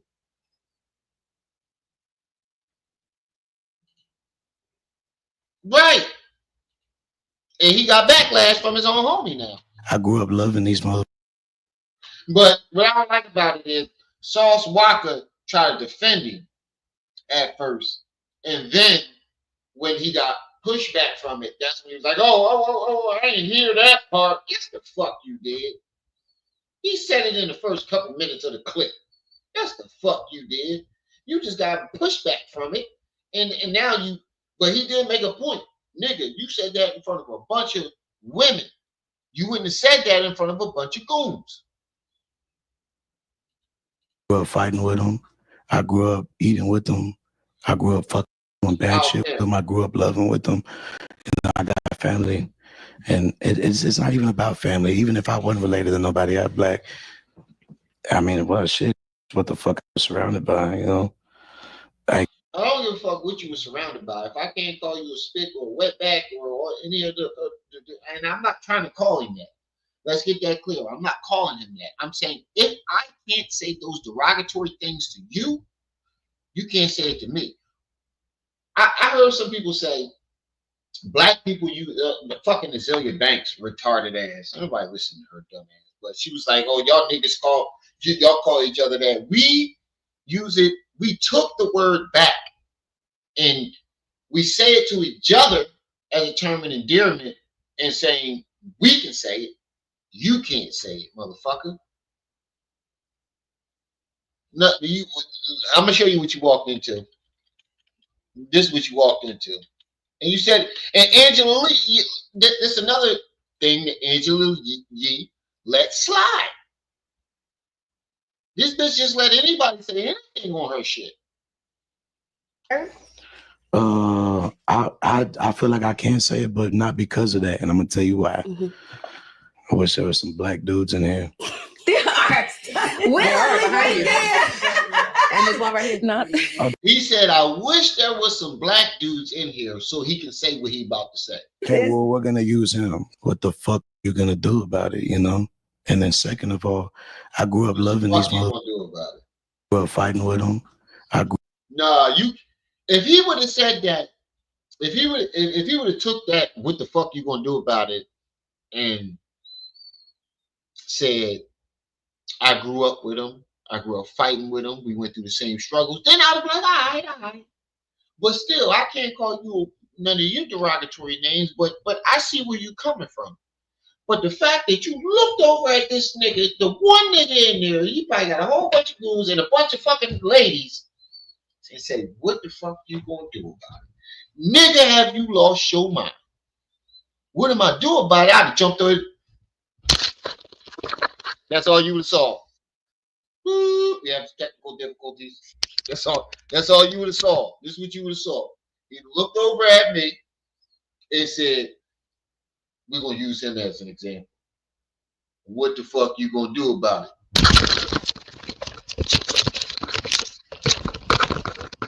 I'm sorry, y'all. We have some technical difficulties. These niggas here fighting this. Let it go. Get off. Let it go. That's all you would have saw. Right. Even Jay, this is the first time even Jaden said that shit. Nah, nigga. Nah. It's the fact that you said, what the fuck you gonna look at it? What the fuck you gonna do about it? Imagine being a camera dude. Oh no, Remy, no, nah. I ain't trying to hear that. Nah. Ain't no nah, Remy. If anybody would try to get off me, you gotta step outside, folks. You gotta step outside, homie. Hey, nah, come on. Nah. What I'm gonna do, you ask me what I'm gonna do about it. I'm gonna show you. Come on, let's go outside. I ain't gonna fuck the cameras. Nah, I'm cool. Everything good. I'm cool. That's all you. No, I'm good. I'm cool, man. I ain't even mad. It's cool. I'm good. Motherfucker, I kill you, this motherfucker. What? That's all you saw from me. But then, you said that shit in front of a bunch of women. And Angela, is Angela Yee black? Is she black? She knew what she was doing, though. But listen to what Sauce Walker had to say. I ain't listening to that fat funky motherfucker. You got a whole 50% black brother that makes you wrong, but I'm gonna tell you why you're wrong. And you got a black brother. That's what you partially was gonna get into it, but you don't want to get into it. You know what I'm saying? You got a whole 50% black brother that mixed nigga, real little nigga, your brother. So you should feel 100%. He should feel more. What I'm saying. What about this point? I ain't with you about saying, can you say nigga because you grew up with us, went through all this shit with us, you love us, you've been through everything that a nigga been through, so that's why you can say nigga. The problem and the issue is the fact when you say nigga in a room full of women, is there any black nigga here? Is there any nigga here? Yeah. Well, if it is, nigga, what you gonna do about it? Like, you challenged us. That's a challenge, nigga. You challenged us. You said her father is Chinese? Oh, okay. You challenged us. Like you said, I wish it was some black people in here so I can tell them to their face what they gonna do about it. That's a challenge, bro. You challenged my man. You challenged my black pride. And that's one thing you don't fuck with. You challenged me as a black man to stand up for my people. I got to jump. I got to fuck you up now, bro. No matter how much I like you, I got to fuck you up. But this nigga here is a flip flopper. You was talking. You compared it to a taco. You should have seen his first reaction. He was talking about some old taco shit. Oh, just like a taco. And I'm like, what the fuck is you talking about, bro? You can't compare him saying nigga to a taco. He said something about a taco. What the fuck is you talking about, Sauce Walker? But then, when he got pushed back, this was his reaction. The problem and the issue is the fact when you say nigga in a room full of women, is there any black nigga here? Is there any nigga here? Well, if it is, nigga, what you gonna do about it? That's where you fucked up at, brother. That's where the disrespect is. Because I'll tell you, if you was in a room full of violent, from Houston full of violent, like myself, TSF, nigga, any nigga that's really from the H like that, and we was having that conversation, and you said it in that way. Y'all said, because who's gonna do shit about it? There would have been 6 niggas in a room raising their hands saying they want to fight you. You know that. You know how this shit gets. That's a good point, but the point is though, C-Note. Can I call him any derogatory names without him getting offended?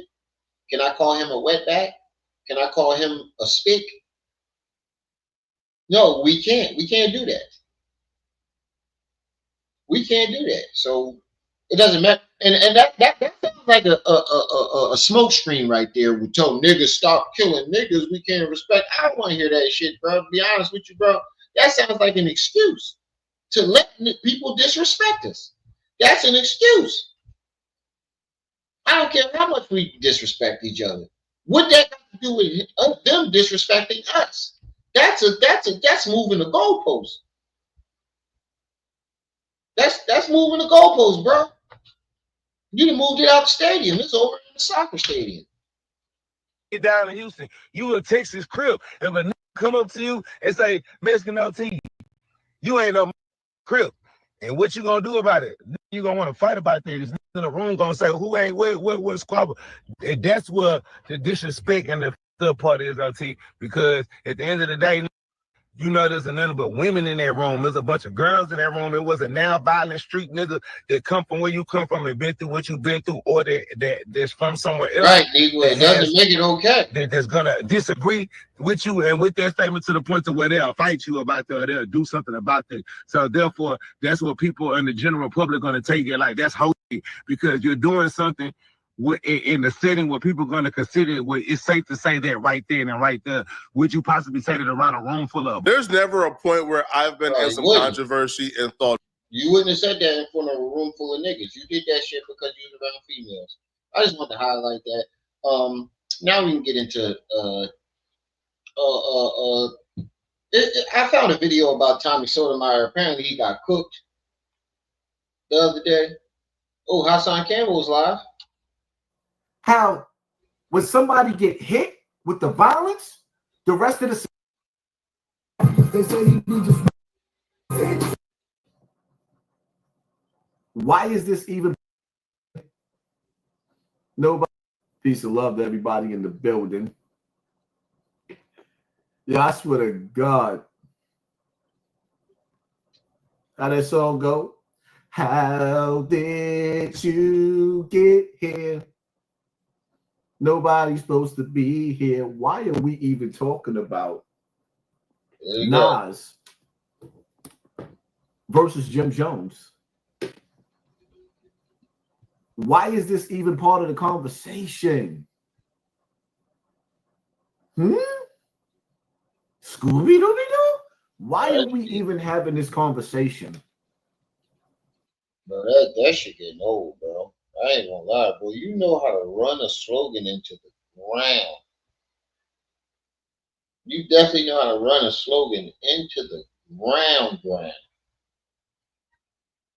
Like you run shit into the ground. You out there, a little bit of love is all, and when you come into my building, take off your shoe. You ran that shit straight into the ground, bro. You supposed to like ease it, like spread it out, like over time, bro. So it sticks. You like drill it into people's heads and make people be like, all right, this shit corny now. Before it even gets hot, you can't make a slogan hot anymore. That's why you keep trying to come up with all these new ones, because you can't make a slogan hot no more because you run it into the ground before it even gets the chance to get hot. When you think of Nas, what'd he say? Your hairline fucked up, bro. I sneak a Uzi in on the island in my army jacket lining. Half man, half amazing. Like, I can't quote nothing that Jim Jones had to say throughout these years. Now, did I not just say that? I was live first. Did I not just say that? And in my last live, give me one hot Jim Jones bar. Did I not just say that? Bro, you need to stop stealing other people's shit. You take shit from other small content creators and then go on your shit and go live and repeat what they say just in a different way. Except for that FBI audio where he said super violate him.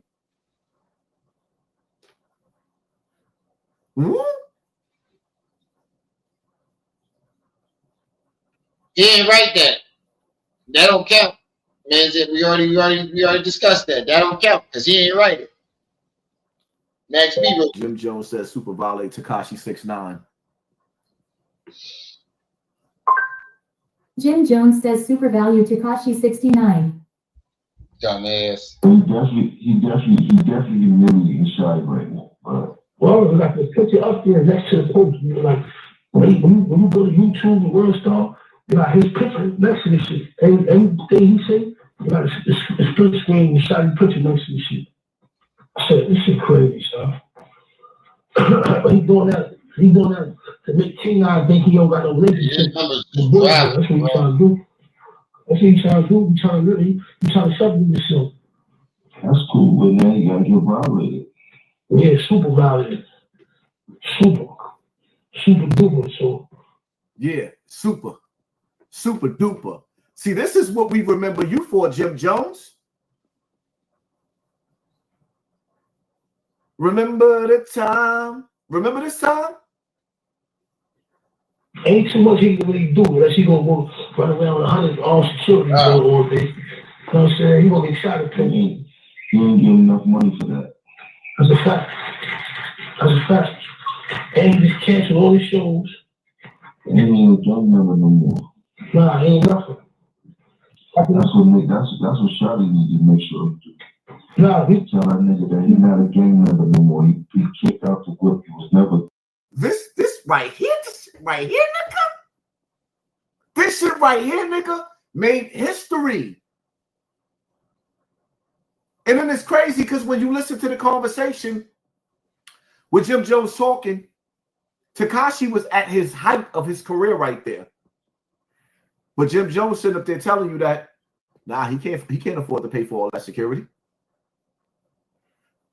So if Tekashi was buying Lamborghinis and $1 million chains, and you said he can't afford to pay for his lifestyle, then we know you broke, Jim Jones, but that's not even a conversation. We ain't gonna sit up there and... Bro, what the fuck? Is he not repeating everything that I just said?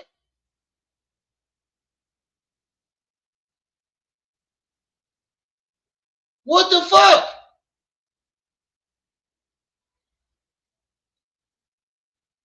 We not going to divert off of or deflect off of that tunnel vision mode. Nah, let's get back over here. Cookie. I think he said, I'm not gonna get on him, but he wanted me to talk to him and tell him what happened. Yo, am I tripping? Shadow, am I tripping? Or is he not repeating everything that I just said? That nigga took my shit and said, yo, I'm gonna go live. Everything that I just said about Jim Jones. How long you been live? Yeah, you was definitely watching me. You only been live 20 minutes. I'm live an hour, 40, almost 2 hours. So you definitely was watching my shit. And then, yo.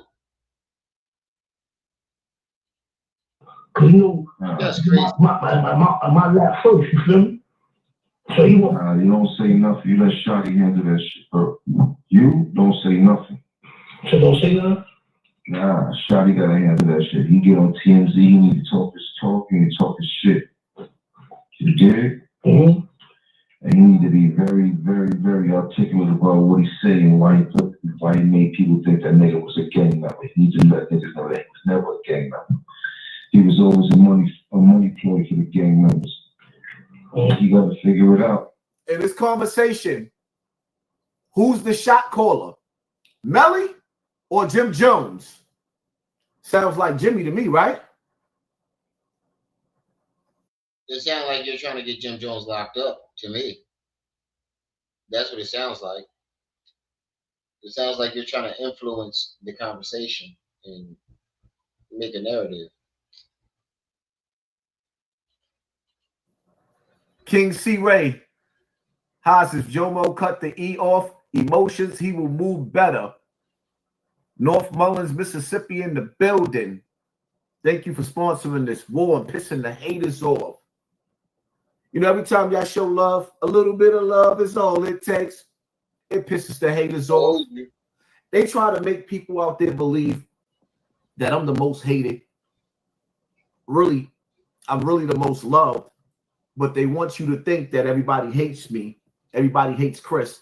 That's why they sabotage my page, put bots on it. Yeah, they Google it. They put bots on the nigga page. I posted that I was going live at 8:30, right? Here we go. Why did it show y'all that I was going live at 12 o'clock at night?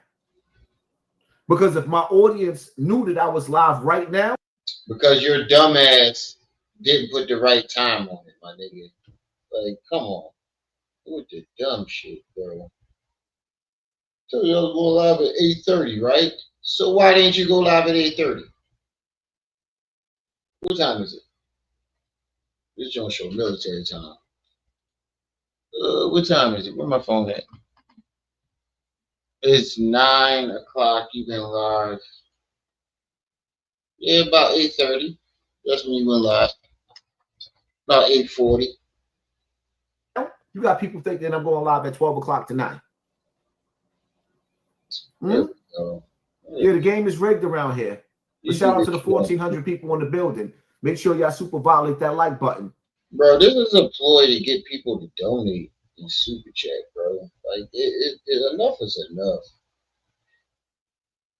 Enough is enough. This is your way of asking for donations without asking for donations. Oh, they sabotaging my channel. They doing this. No, your viewership is just going down. Why is this not happening to nobody else? Anybody else that they sabotage, they just strictly cut the channel. The channel never stays up. If they want to sabotage your channel, they're going to cut it. They're just going to cut it all the way off and make you start a new channel. That's a lot cheaper than what the fuck he said. They put bots on there. They got to pay for that. Why do that and still got to pay you at the end of the month when they can just cut the channel and not pay you shit? Billionaires are very frugal. They're not going to spend money to sabotage you unless it's going to completely sabotage you. The same way Jim Jones told Melly to super violate Tekashi 6ix9ine. Oh God! But they gonna have to violate Shorty because Shorty on some bullshit. Yeah. Shorty think you gonna be going to the strip clubs and all that again. I say, I already know, you're not even a demon, homie. You're not nervous shit like this, homie. You gonna treat that nigga how you go and tighten shit up. You gonna be down with that nigga shit up. You got nothing to lose no more. This is all you have. You better get to violating. You better stalk Shorty every move. Wait, this is what you talking about, bro? I don't even know if I want to watch this. Like, you talking about some shit that happened 4 or 5 years ago. Who cares? What this got to do with the conversation? Let's not talk about the conversation. Let's talk about some shit that happened 4 or 5 years ago. What does this have to do with it?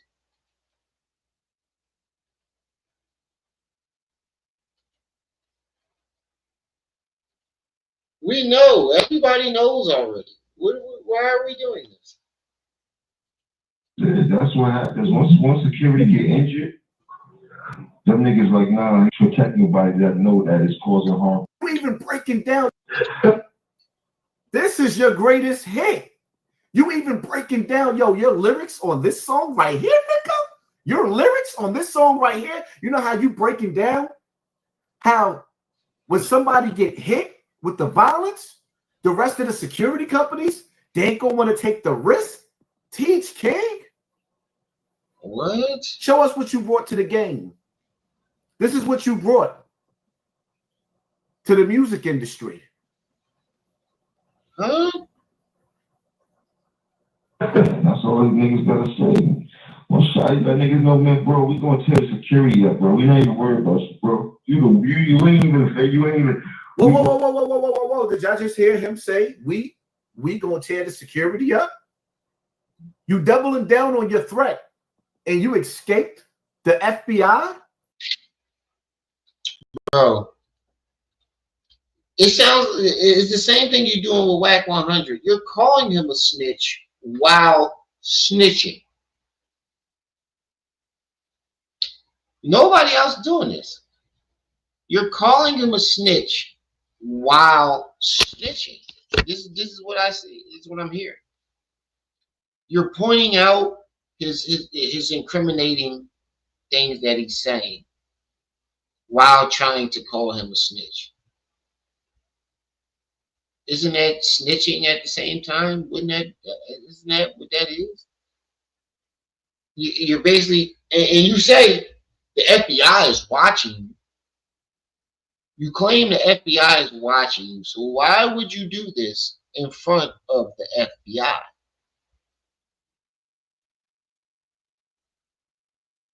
As a so-called street nigga, you're pointing out all his incriminating things that he's saying.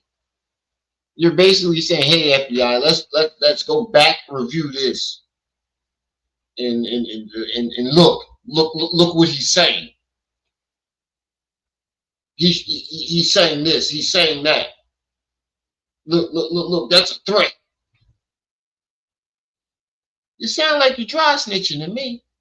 It don't sound like you coming at him. It sound like you're dry snitching.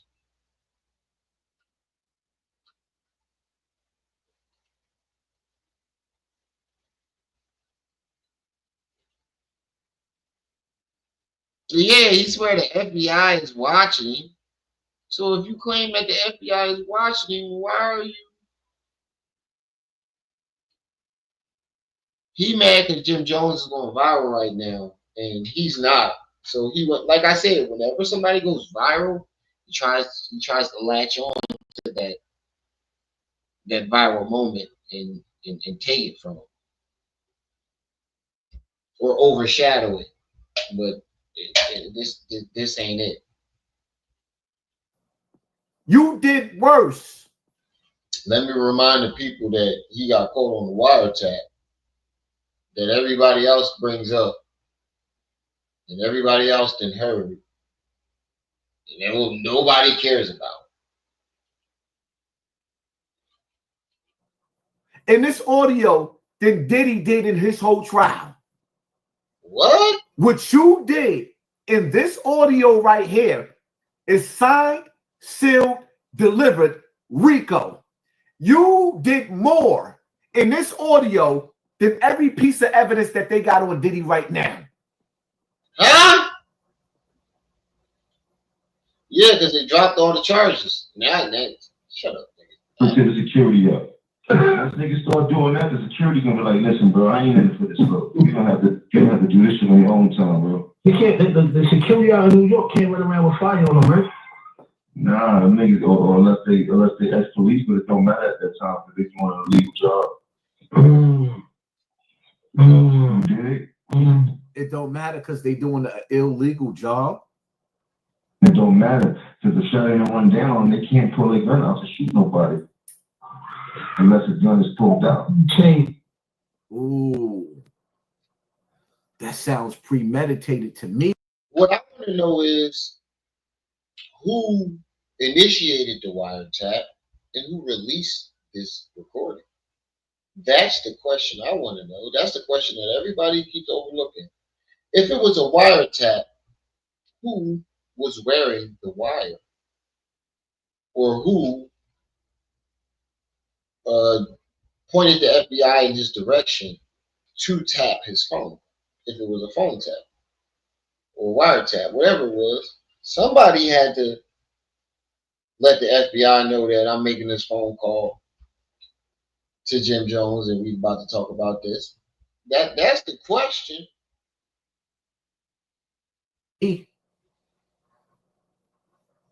And see, Joshua White, shout out to Hassan Campbell, keeping the lives going up, bro. Good content, fam. Much love. Shout out to you, fam.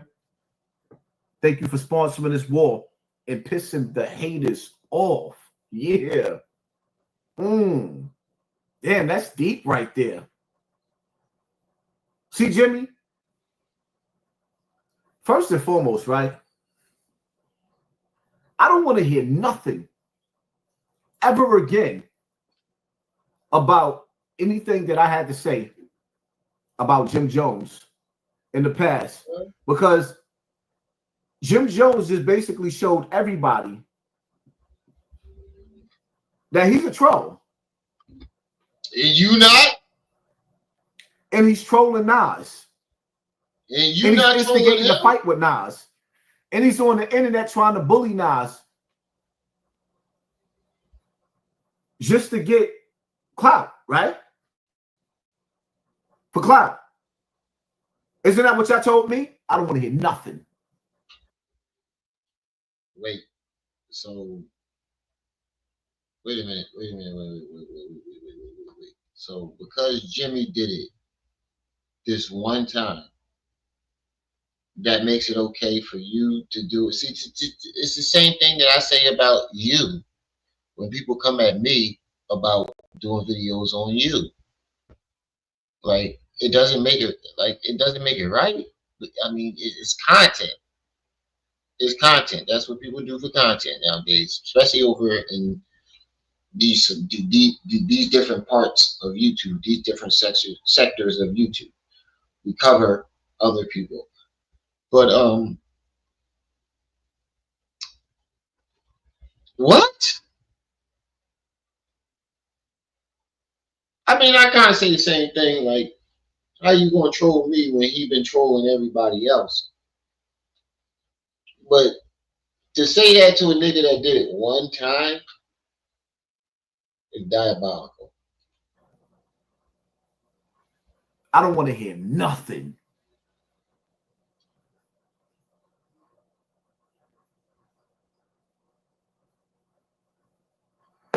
What else do we know Jim Jones for? I mean, that right there, that rest in peace, Stack Bundles. My nigga, I don't think you get it.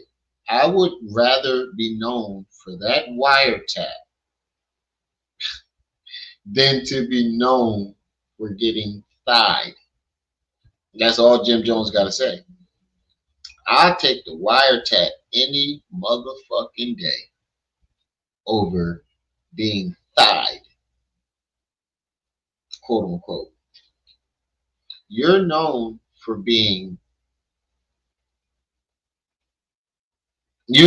having sex with a big ass ape nigga. I take the wiretap. I take niggas calling me a snitch, a bitch, OYN, delusional for thinking I'm better than Nas over what you famous for. Well, we're not famous, what you went viral for. What you're known for. Not viral, what you're known for. We don't know you for. When you think of Hassan, what's the first thing that come to mind? Put it in the chat. When you think of Hassan and what he's known for, what is that? Just put it in the chat. Wait a minute. Don't worry, I'll wait. Put it in the chat. What comes to mind when you think of Hassan Campbell? Put it in the chat. Don't worry, I'm awake too. We'll sit here all night. Put it in the chat. There's 25 people in the chat right now. Put it in the chat. What do you know him for? What do you think of when you think of Hassan Campbell?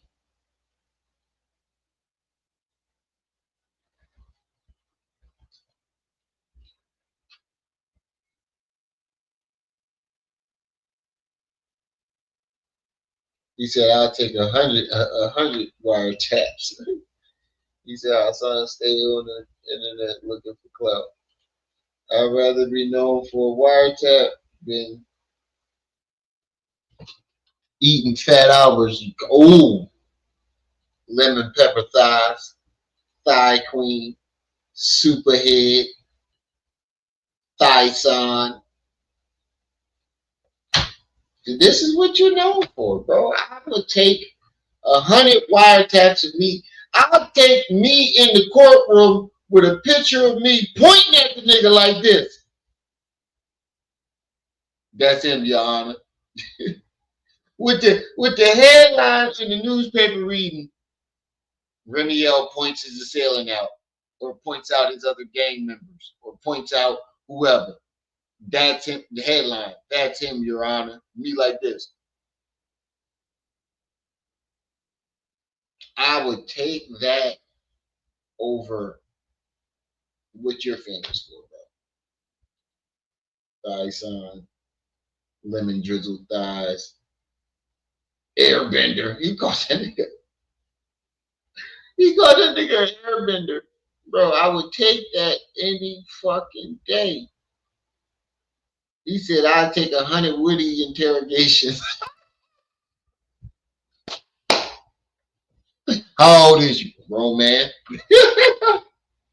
He said, I'd take 100 witty interrogations. Yo, I know that prosecutor had to be frustrated to the motherfucker. I had to jump over and choke it. Get it, you son of a bitch. I get it. I know that prosecutor wanted to choke the shit out of Woody that day. Thighs. What else he known for? Lemon crunch cake thighs. For being hot thighs. Thighs on guys. Thighs are drumsticks. Right. This is what we know you for, bro. We don't know you for none of the shit that you preach. But none of that gangster shit that you claim. We don't know you for that. We think of Hassan Campbell. We think of man on man. No, I don't even think of that. I think of Dyson. A nigga that slept with a gorilla. That's what I think of.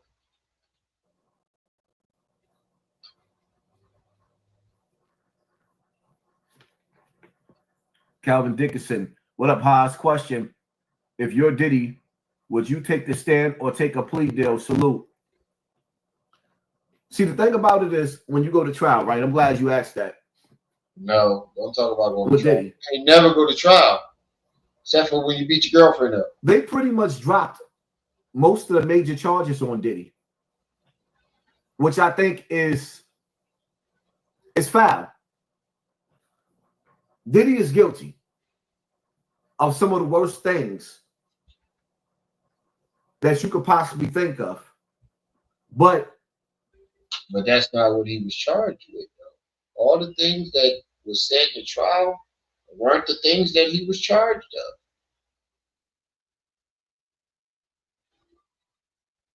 of. I mean, what do you want? what Diddy is in jail for right now is domestic violence. They could have brought up the Tupac's murder, the Biggie murder. This wasn't something. See, this is how you know he has no clue what the fuck he's talking about. How are they going to bring up things that they don't have evidence for? Why would they bring that up and make themselves look worse? They don't have evidence for it. This is how I know you never went to trial. You always took plea deals. You never went to trial. Every case that we seen you enjoying, you took a plea. You didn't go to trial.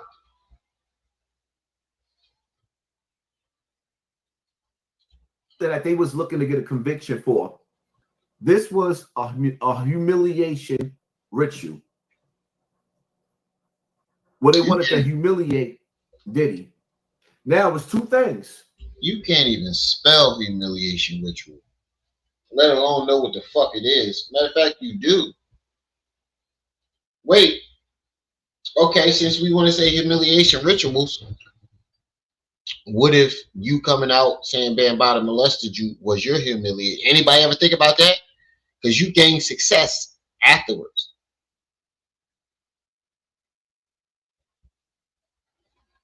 Could that have been your humiliation ritual?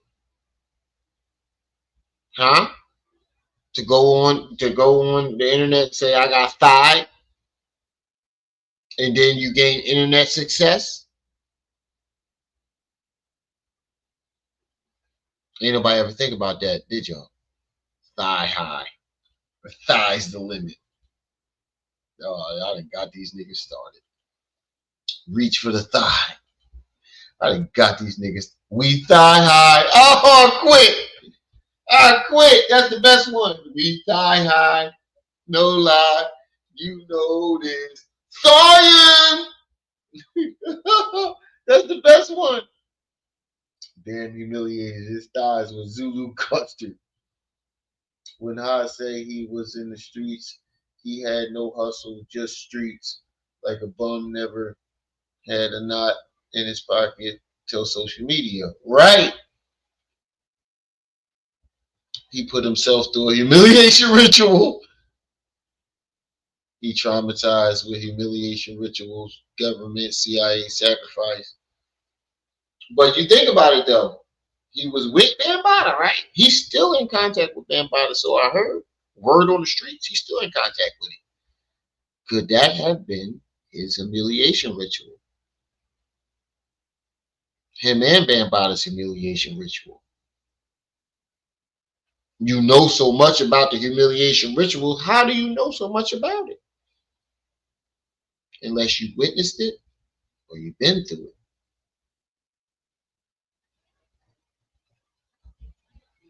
Bam Stada. This nigga. I done got this nigga started. I don't know why the fuck I even asked that question. He ain't gonna stop. He ain't gonna keep going all night. But think about it though. How do you know so much about humiliation rituals?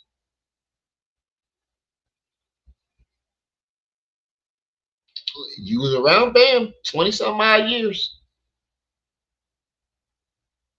Could this have been your initiation, your humiliation ritual? Coming on here saying you got thigh and then you gained. Think about it. He progressed after that. Isn't that what happens after a humiliation ritual? That person gets brought into the inner circle and he gets success.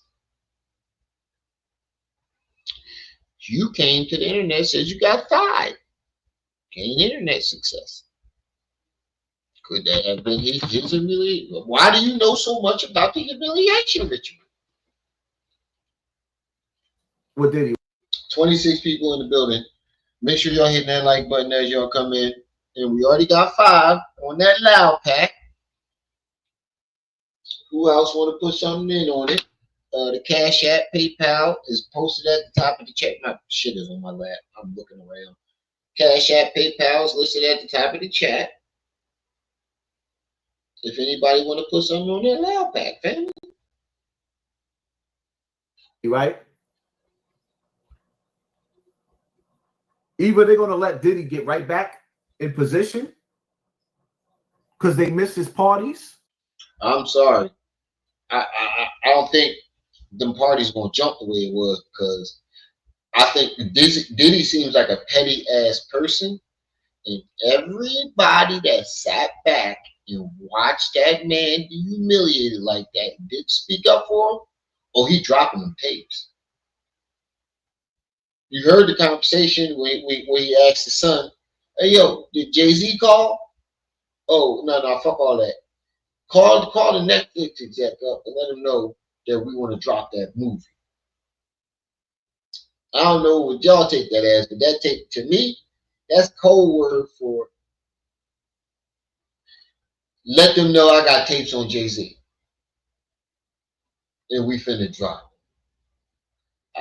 If he was recording on everybody, ooh-wee, everybody that sat back and watched that nigga be humiliated and disgraced is going down. I'm telling you. If they let Diddy out, he's coming back with a vengeance. Coming back with a vengeance. Everybody that sat back and distanced themselves is going down. Ooh, you're going to jail. Rock Nation already falling apart right now. They got a whole bunch of shit going on. The motherfuckers falling apart. You say his thigh is still holding. Nigga. He said he got tired to get on the Tribe Called Quest album. That was a ritual. Yo, you ain't never lied. You ain't, boy ain't lying. Boy, he ain't lying. Or they're going to let him come home and they're going to try to turn his TV off because they can't have him go out the same way Epstein did in prison. But here's the thing. If Diddy beat this case, it's going to be damn near impossible for them to turn Diddy's TV off because the difference between Diddy and Michael Jackson, Michael Jackson isolated himself away from the world where all he had was security. And the security that he had, he didn't know them niggas. You're going through agencies. right? And see, what I've learned is that that's like death row. We're gonna use death row for an example, right?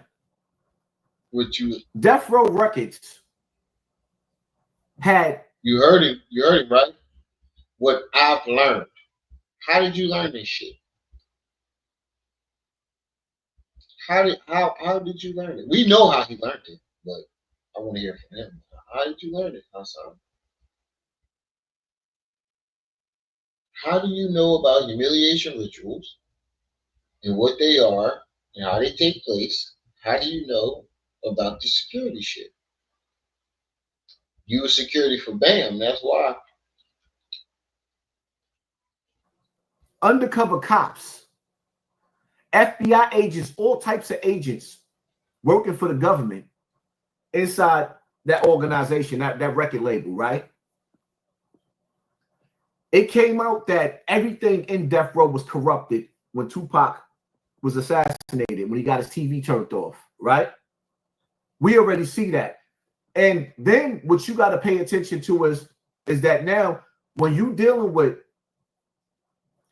these record labels, the Black Boule, a lot of these record labels are tied into the streets. Same way Big U was running California, where if a certain celebrity came to the airports, they knew you was there. He said lemon pepper thighs with a Bronx River blaze. Matthew Young, Diddy done. It don't look like it. It look like they opening up the back door for that nigga. Big U had it the way that if you went to a hotel, he knew you was there. If you went to the airport, he knew you was there. If you rented an Airbnb, he knew you was there. That sound like FBI, CIA agent shit. And what the fact that you snitching on this nigga sound like FBI, CIA agent shit. Who sent you, nigga?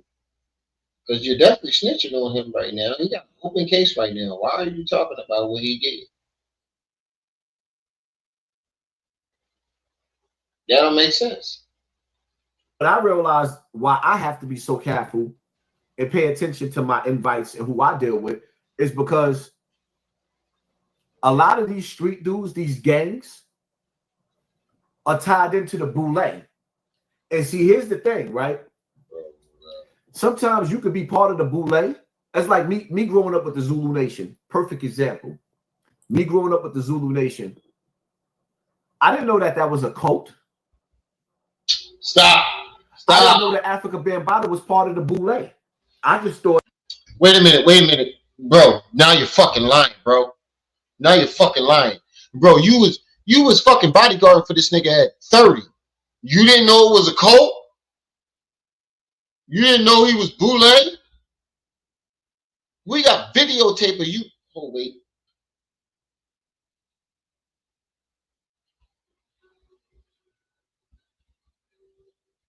Oh, wait. We're going to show you. You didn't know it was a cult or boule. You was there until your 30s.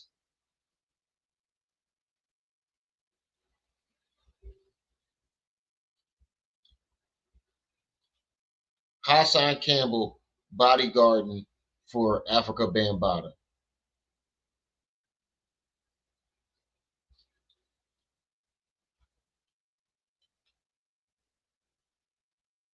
Hold on. Kemet on trial.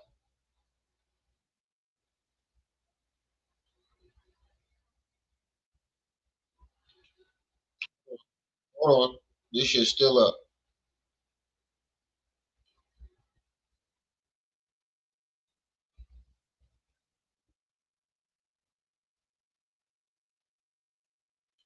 Well, let me find this.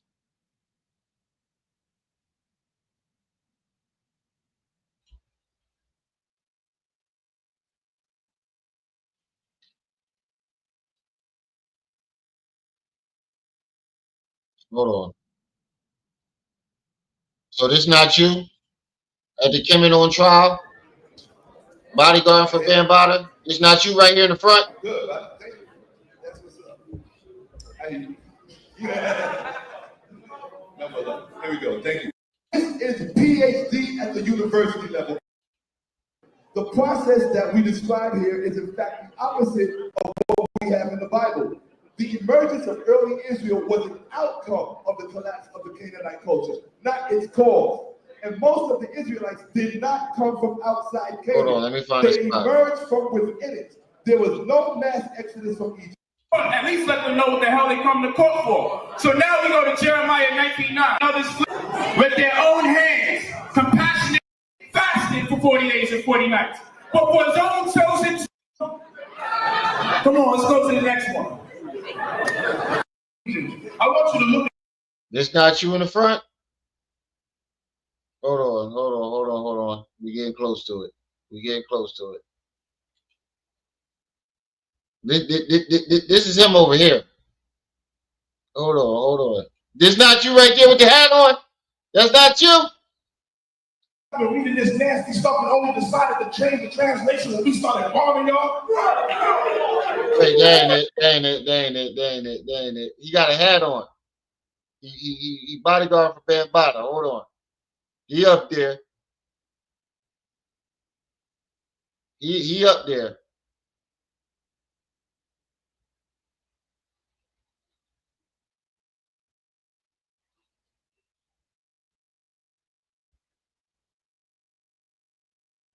There you go.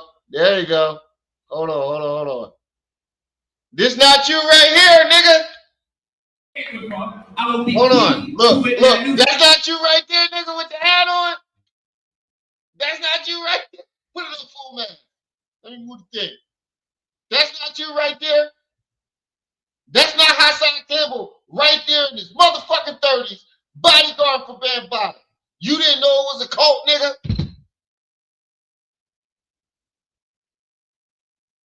He said protecting his meat. That's not this nigga right here sitting right next to me. That's not that nigga right there. Look with my finger pointing. That's not him? Hey, Quad, you still in the chat? Quad, you still in the chat? Screenshot this for me.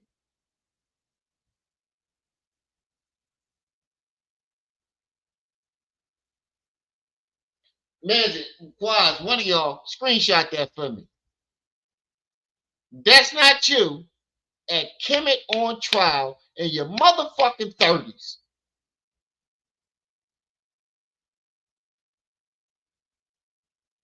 That's not him, nigga. Bodyguarding for Bambaataa in your 30s saying, I didn't know it was a cult.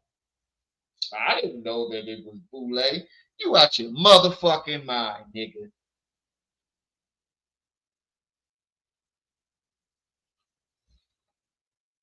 One time for the one time. Wait a minute.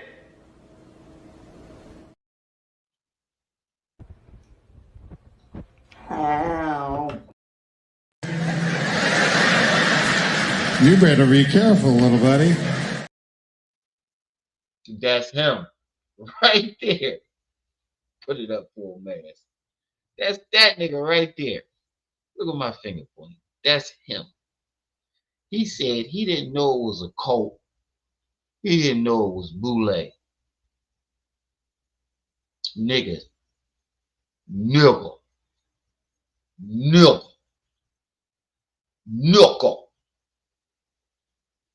Where 10 Toes at? Where the fuck is 10 Toes at? Shut up, pussy! Shut your punk ass up! Where Chris Brown at? Where the fuck is Chris Brown at? Where Chris Brown at? Do I got him in here? No, I ain't got him in this one. But I got this one. You saying that you ain't know it was a cult? This what he's saying.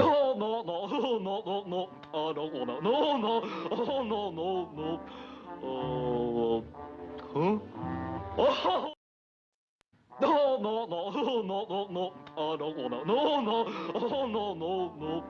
Oh, huh? Oh, no. Oh, no, no. No, no. Oh, no.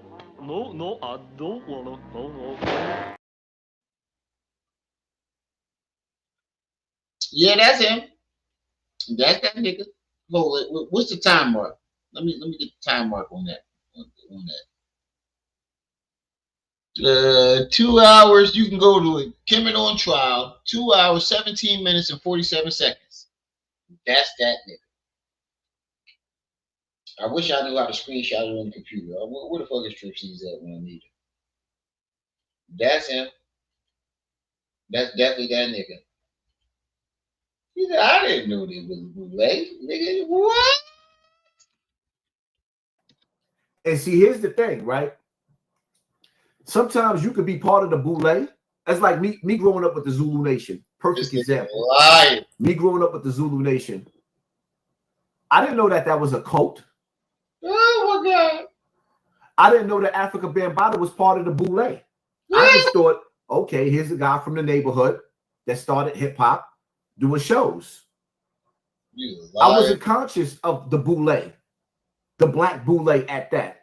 We wasn't conscious of that. A lot of this stuff started coming out throughout the years. And now you got to understand, like in the Pop Smoke situation, those young boys that killed Pop Smoke. Wait. Pause right there. You said you didn't know until it started coming out throughout the years, right? But after you knew, you stayed. Why did you stay? You were in your 30s, nigga.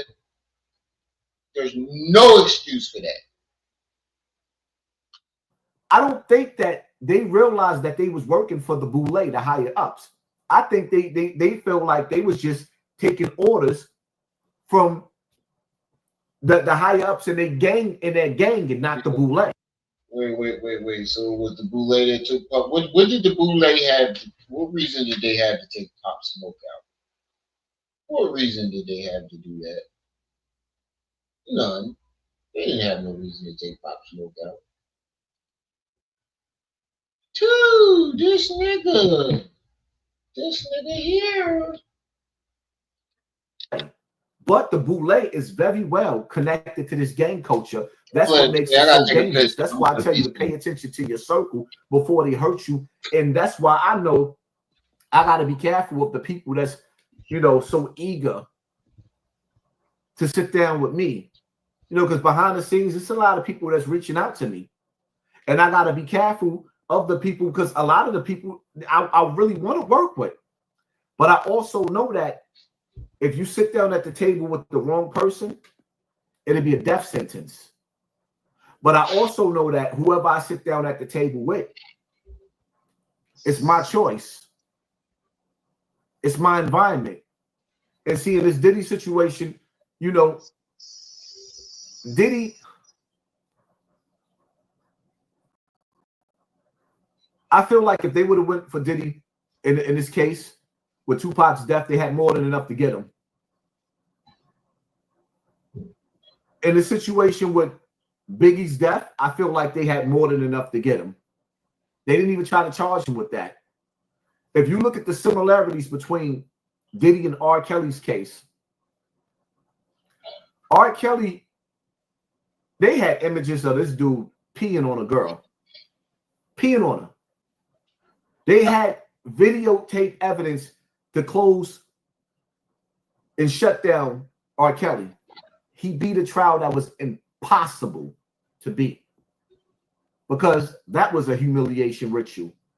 But when R. Kelly head got too big and he wasn't cooperating with the things that they wanted him to do, they opened cases back up that they already had on him that he beat, which is called double jeopardy in the state. They're not supposed to be able to do that, but they did it anyway, and they convicted him. Now he in jail trying to scream all types of, oh, they trying to kill, and it's not working. They trying to kill me. Nope, it's not working. He's done. Matthew Young, that back door closed. They can always get another person to throw another Diddy party if they wanted him free. they would have had charged them. You got to understand something, right? The most important charges.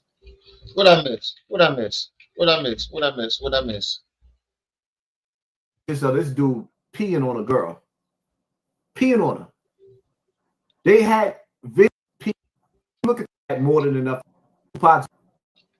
Diddy, it's my choice. It's connects in their gang and not the boule. But the boule is very well connected to this gang culture. That's what makes it so dangerous. That's why I tell you to pay attention to your circle before they hurt you. And that's why I know I got to be careful of the people that's, so eager to sit down with me. Because behind the scenes, it's a lot of people that's reaching out to me. Who reaching out to you? Who want to sit down with you, Hassan? Who? Name some of these people. Don't nobody want to fucking reach out to you. Don't nobody want to be around you, nigga. This nigga said. Hold on. What Max said? He said they tried so hard to graduate from Bam's parties to Diddy. He tried so hard to graduate from Bam's parties to Diddy parties. Right. Get the fuck out of here, nigga. Who the fuck is reaching out to you, bro? Who?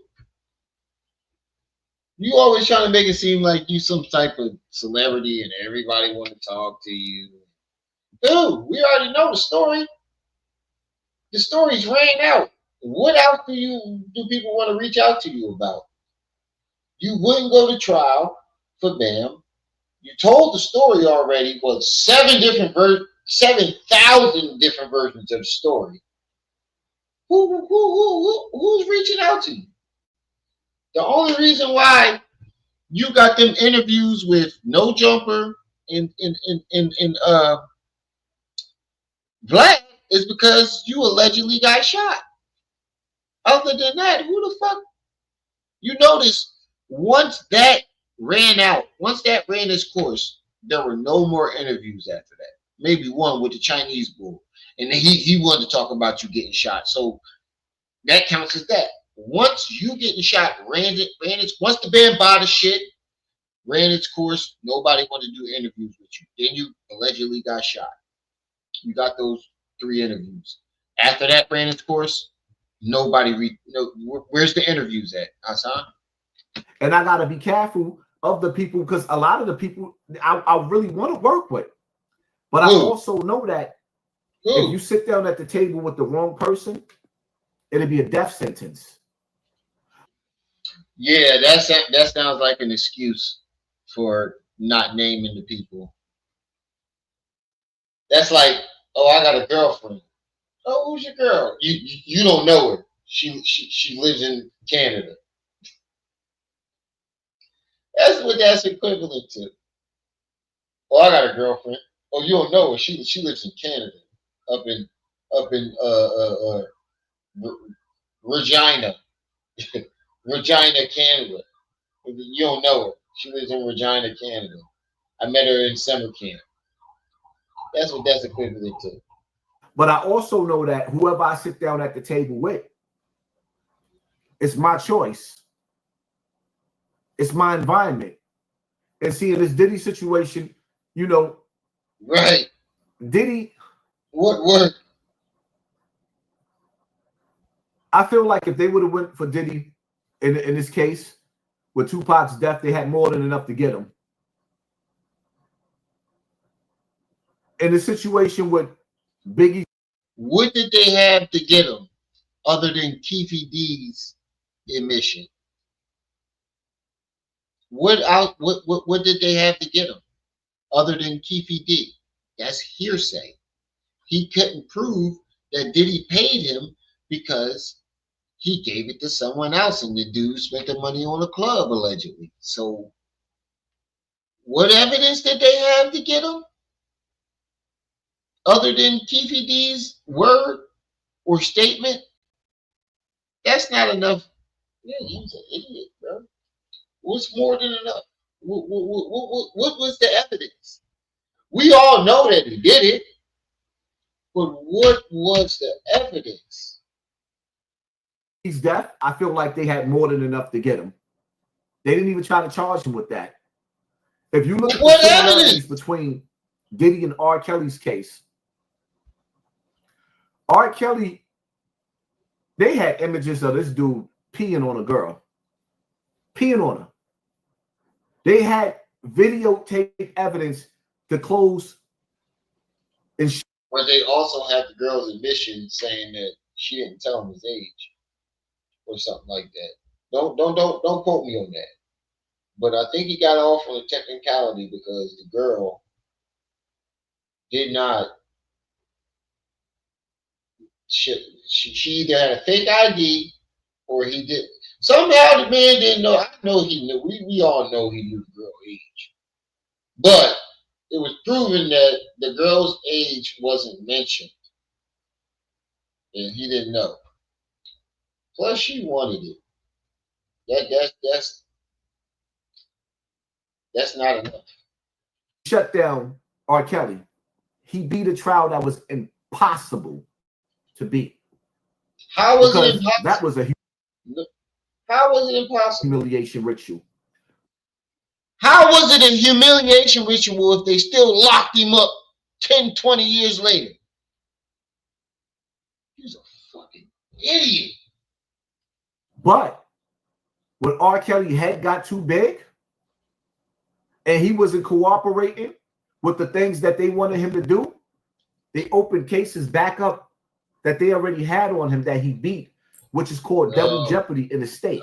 They're not supposed to be able to do that, but they did it anyway, and they convicted him.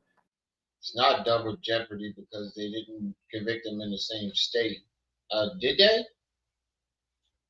Did they convict him in the same? Hold on, let me see.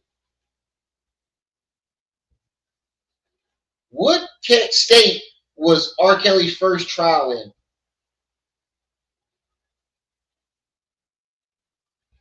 Took place in Chicago. Okay. What state was R. Kelly? What state was R. Kelly's second trial in?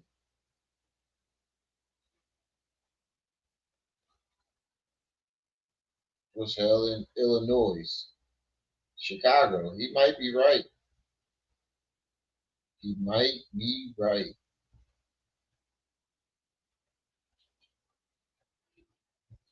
What was R. Kelly charged with in his first trial?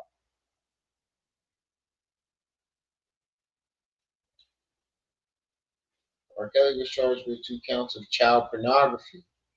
That's not jeopardy. That's not double jeopardy because he wasn't charged with the same thing. This is how we know you don't know what the fuck you're talking about. The second trial, he was charged with human trafficking. The first trial, he was charged with child pornography. Those are 2 different things, 2 different charges. No, it's not double jeopardy. You fucking idiot. You need to shut up. You don't know what you're talking about. This is misinformation. I can report that. This can be reported for misinformation. I can show you right here. R. Kelly's first trial. I mean, his second trial. No, this was his first trial. R. Kelly's first trial was in Chicago in 2008. He was charged with 21 counts of child pornography, which was later reduced to 14 counts. The case was resolved in a 27-minute videotape that the prosecutors claimed showed R. Kelly having sex with a teenage girl and urinating on her. However, R. Kelly was acquitted in the charges in the first trial, June 28th. Jurors later indicated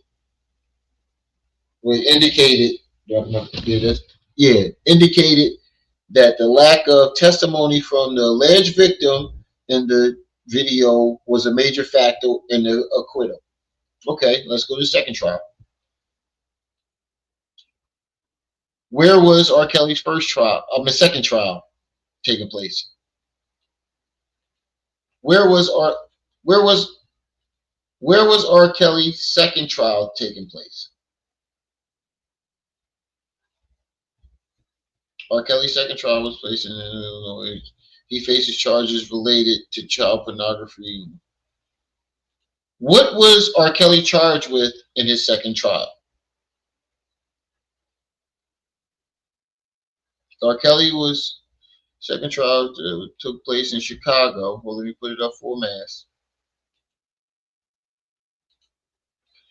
Was convicted of charges of child sex abuse, counts of child pornography, and 3 counts of inciting a minor to engage in sexual activities. He was acquitted on a charge of conspiracy to obstruct justice, which was related to previous state trial where he was acquitted of child pornography charges. So, yeah, that's not double jeopardy, you dumb motherfucker. You don't know what you're talking about. You need to get off the internet because you're an idiot. You need to get off the internet because you're a fucking idiot. Now he in jail trying to scream all types of, oh, they trying to kill, and it's not working. They trying to kill me. Nope, it's not working. He's done. Matthew Young, that back door closed. They can always get another person to throw another Diddy party if they wanted him free. They would have had charged him. You got to understand something, right? The most important charges, they already go watch Tour's video on Diddy. You got to understand something. The most important charges on Diddy, they just threw out. The most important charges that they had on Diddy, they just threw out. And then you got to understand there is a bigger picture or a bigger scheme to that things when it comes to this Diddy situation. To watch them. You got to understand something, right? The most important charges, they already go watch Tour's video on Diddy. You got to understand something. The most important charges on Diddy, they just threw out. The most important charges that they had on Diddy, they just threw out. And then you got to understand there is a bigger picture or a bigger scheme to that things when it comes to this Diddy situation. First of all, you got to think, right?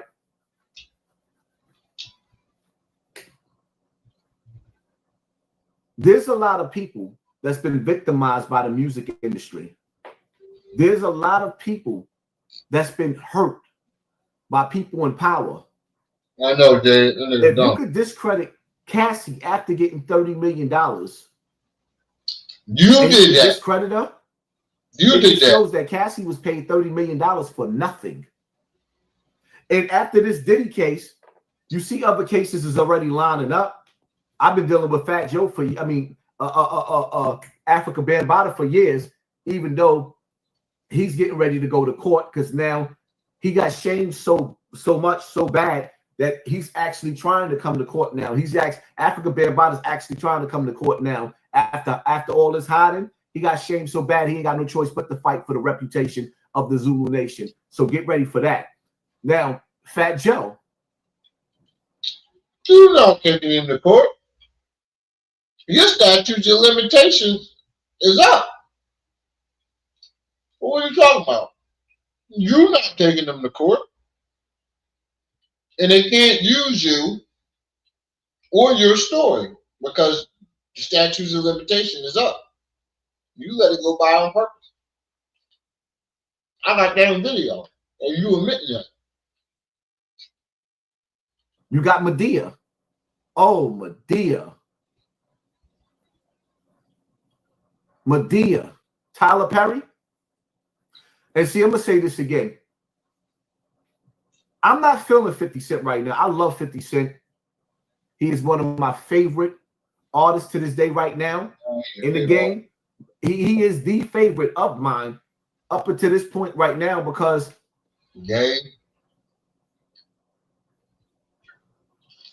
his personality, his interviews, his music, the whole 50 Cent catalog makes him a favorite. But I lost all respect for 50 Cent. I can't respect 50 Cent because 50's supposed to be from the streets, right? And y'all got to separate y'all feelings because a lot of y'all groupies. A lot of We're y'all groupies. I'm not a groupie. If I like you, I like you. If I, but hold on. Hold on.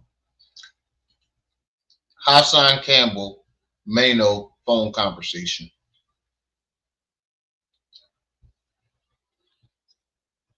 Are you serious? You're not a groupie? You're not a groupie. We groupies. Okay.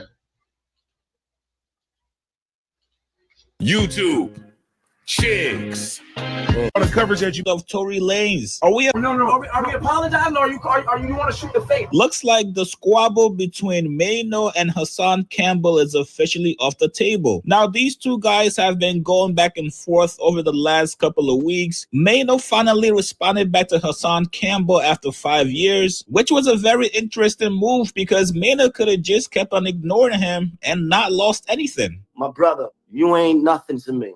You not neither a threat nor a factor in no kind of way. Let's stay away from the tough talk, please, man. Let's stay away from all this other shit because it ain't even that. Before you even attempt to even have any type of energy like that with me, deal with yourself, deal with all that other shit, man. Deal with your demons, man. Deal with the fact that deal with yourself first, because before you could find fault in somebody else, you got to first deal with yourself. I think, again, I'm going to tell you again, I said it earlier, you got a platform. You should use your platform for helping. Not this other shit, my boy. Stay away. Hold on, let's go to the phone conversation. Everything is your egos then way interested in any kind of. Hold on. We're going to go to the phone conversation. There we go. You have to like my music. You don't gotta like the way I walk. You don't gotta like the way I dress. That's your opinion. Nigga, my favorite Mano song is Jermaine. My favorite Mano song is Jermaine. What's up, everybody? This is the world famous Ed Lover, and you are watching Forgotten Kings TV. That's right, Forgotten Kings. That's what he should say. Come on, good son. Well. Looks like rapper Mano finally caught up with Hassan Campbell. As you know, guys, conversation runs both. I mean, this is for audio internally. Because rap is low, but again, pace. No, I'm not. I'm gonna speak on that video too. Set the record straight. That's why I reached out to you. Yeah, but we listen. We grown enough to always understand this. Listen, and what I told you before. We grown enough. If your opinion don't have to be mine, you don't have to like my music. You don't gotta like the way I walk. You don't gotta like the way I dress. That's your opinion. Nigga, my favorite Mano song is Jermaine. My favorite Mano song is Jermaine. This is what my favorite album. What you want was you and Uncle Murder. That's what that shit was retarded. Well, nigga, that yellow tape ain't got nothing on that Lobby Boys, my nigga. You need to run that back. And then if you talking about hold up, that's what that fucking shit was retarded. Hold on, y'all.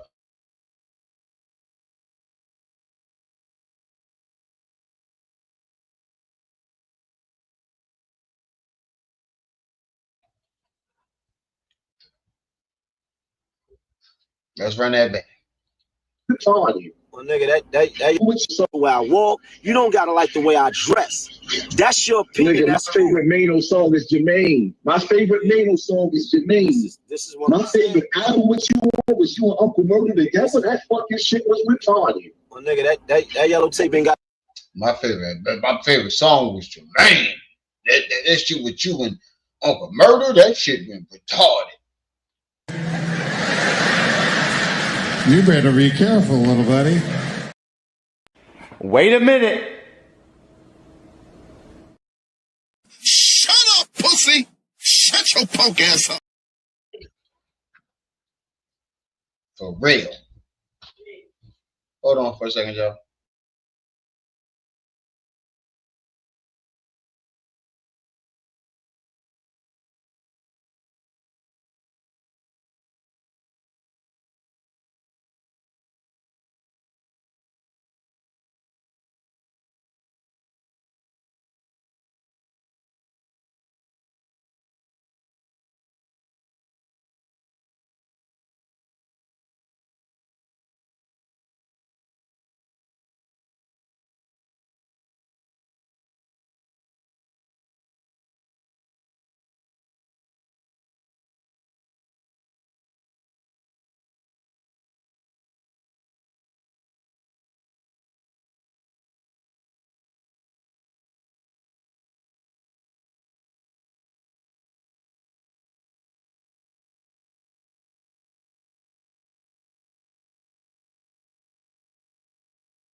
All right, my bad.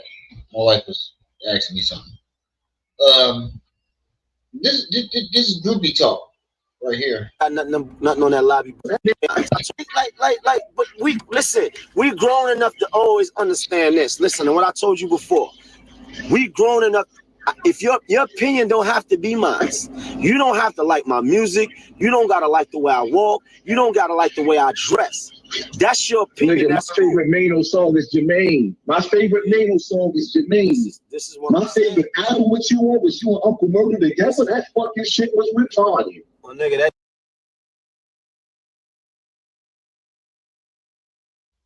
Mano sound like he's annoyed with him. Like, nigga, this ain't it. Like, bro, what happened to all the disagreeing and that album went retarded.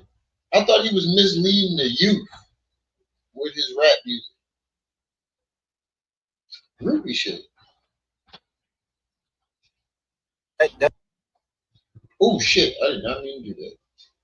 You have to like my music. You don't gotta like the way I walk. No, I'm not. I'm gonna speak on that video too. It's at the record. Campbell, again, after hearing the audio, also on the controversy down in the comment section. We grown enough. If your opinion don't have to be mine, you don't have to like my music. You don't gotta like the way I walk. You don't gotta like the way I dress.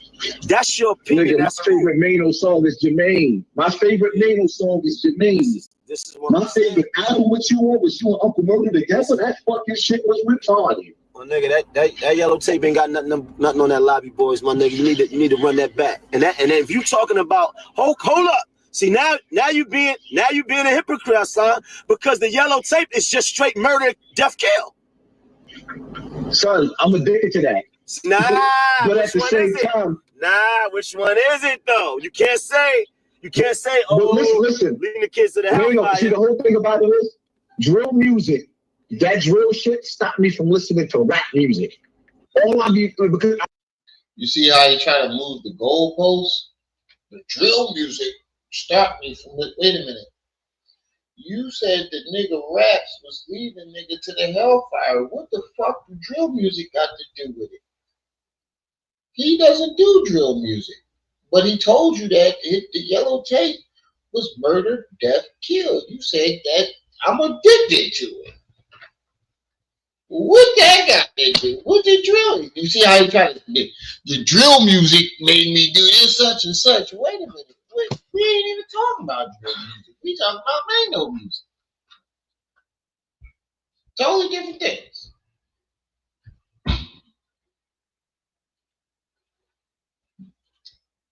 Groupie.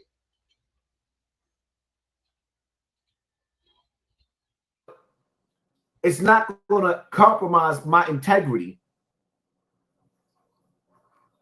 50 Cent is dragging Diddy worse than 50 Cent is dragging Diddy worse than he ever did Ja Rule. 50 Cent is dragging Diddy worse than he ever did Ja Rule. Right? But then you got all these men coming forward. A lot of men coming forward. Hold on. Let me get this straight. You're mad at 50 Cent for dragging a sexual deviant who has been accused of essaying and all types of sexual deviancy. Proven. You mad at him for dragging him for that. But yet you drag Jim Jones, Hassan, Tamika Mallory for sticking up for black people. You drag not Jim Jones, Hassan and Tamika Mallory for sticking up for black people. You drag Jim Jones, Mano for their raps, and you're mad at 50 Cent for dragging a sexual deviant. Make that make sense. Make that make sense.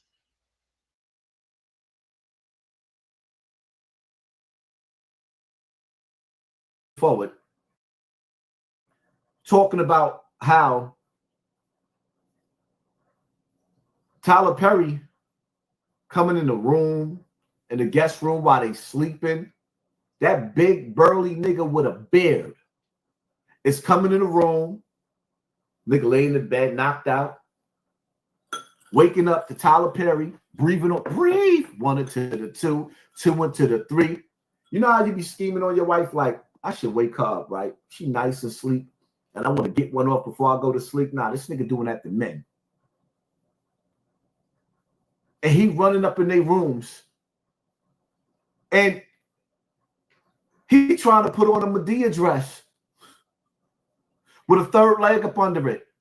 Yeah. He trying to put on a Medea dress at night. Nights like this. The nigga trying to form Voltron. And you co-signing that 50?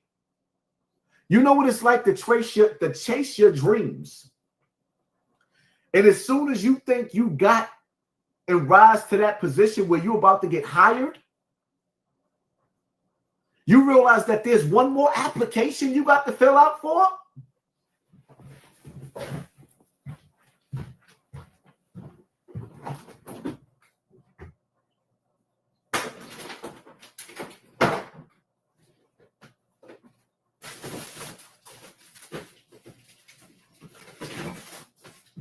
Y'all gotta forgive me, man.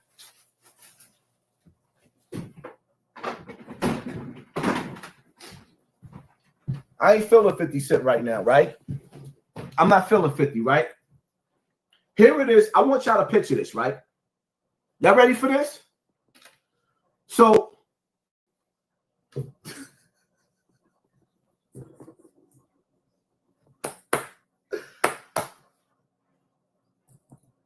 you get to Tyler Perry Studios. And he like, yeah, you auditioning. CMB, we all we got. You auditioning for Tyler Perry Studios. And Again, a so-called molestation victim making jokes about being molested. Where do you find that at?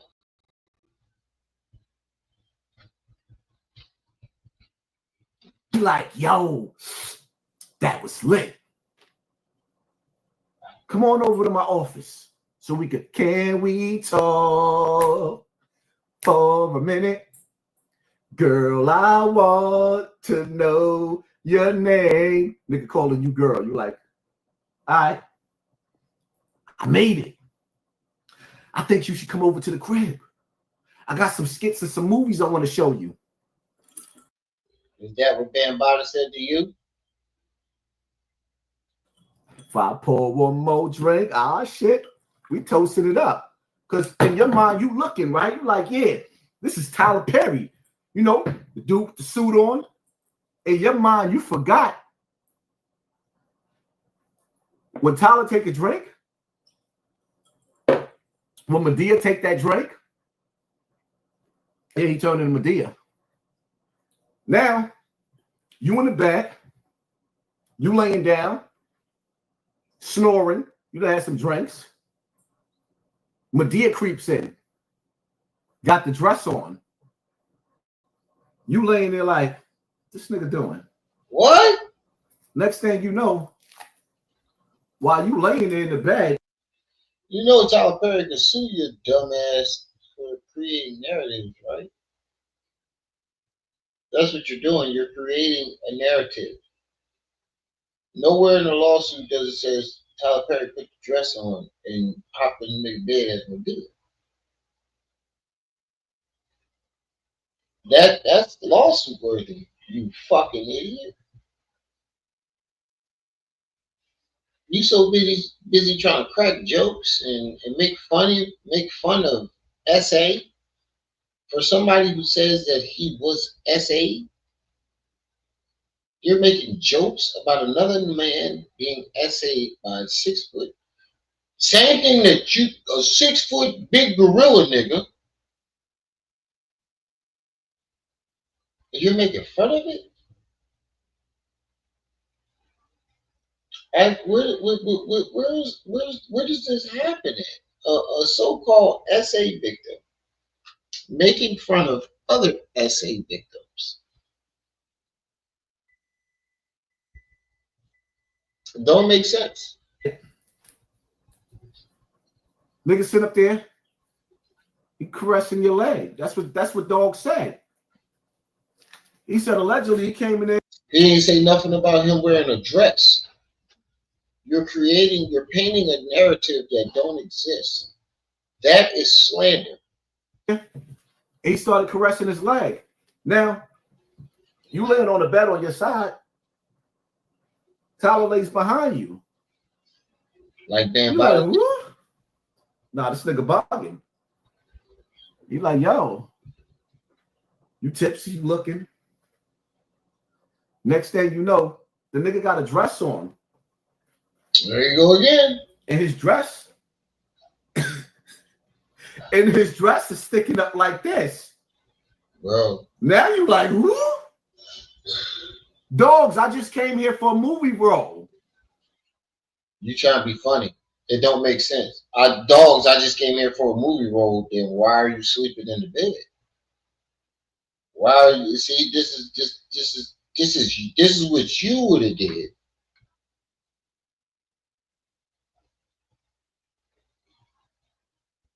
Dude, see, this is how I know you didn't read the report. Dude was in his own room.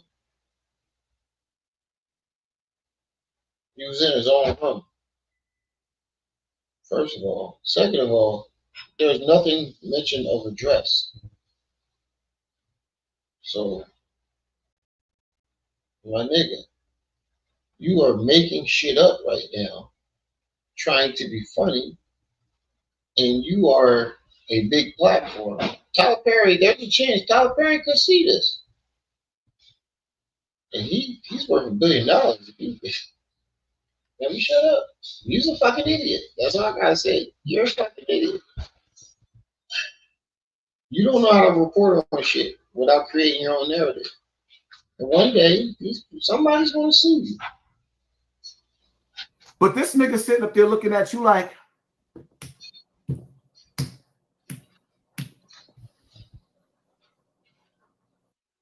hold on. Look how he holding that shit. You trying to be funny and mess with Tyler Perry, but look how he held that shit to his face.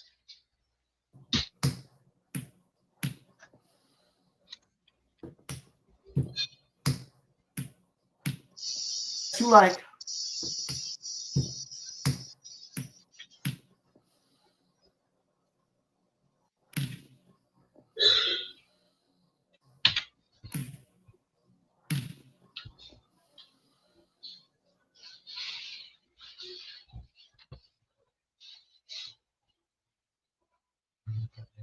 because I always felt like that was some manipulation. Oh, man. I felt like hold on, we gotta go back to that. You know, played a part in my big homie's death, but you know, Showbiz and B.O. was brothers. Shout out to Showbiz. Me and Showbiz had to sit down some years back or whatever. I was very upset, and I still blame. There you go. Gang, you was partying with Diddy, bro. Been around the world. What, my nigga? Why you just didn't tell? Bro. Game, why was you really crying like that? And remember, Game had the heart tattooed on his big man. I'm pretty sure he likes to eat very, very, very, very big cucumbers. He likes to eat very, very, very, very big.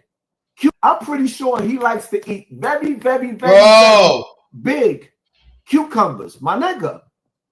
I'm just saying. That's why when y'all niggas be talking about, oh, he want to be in the music industry. And in order for you to fulfill your dreams, 50, this is what you co-signing, my nigga?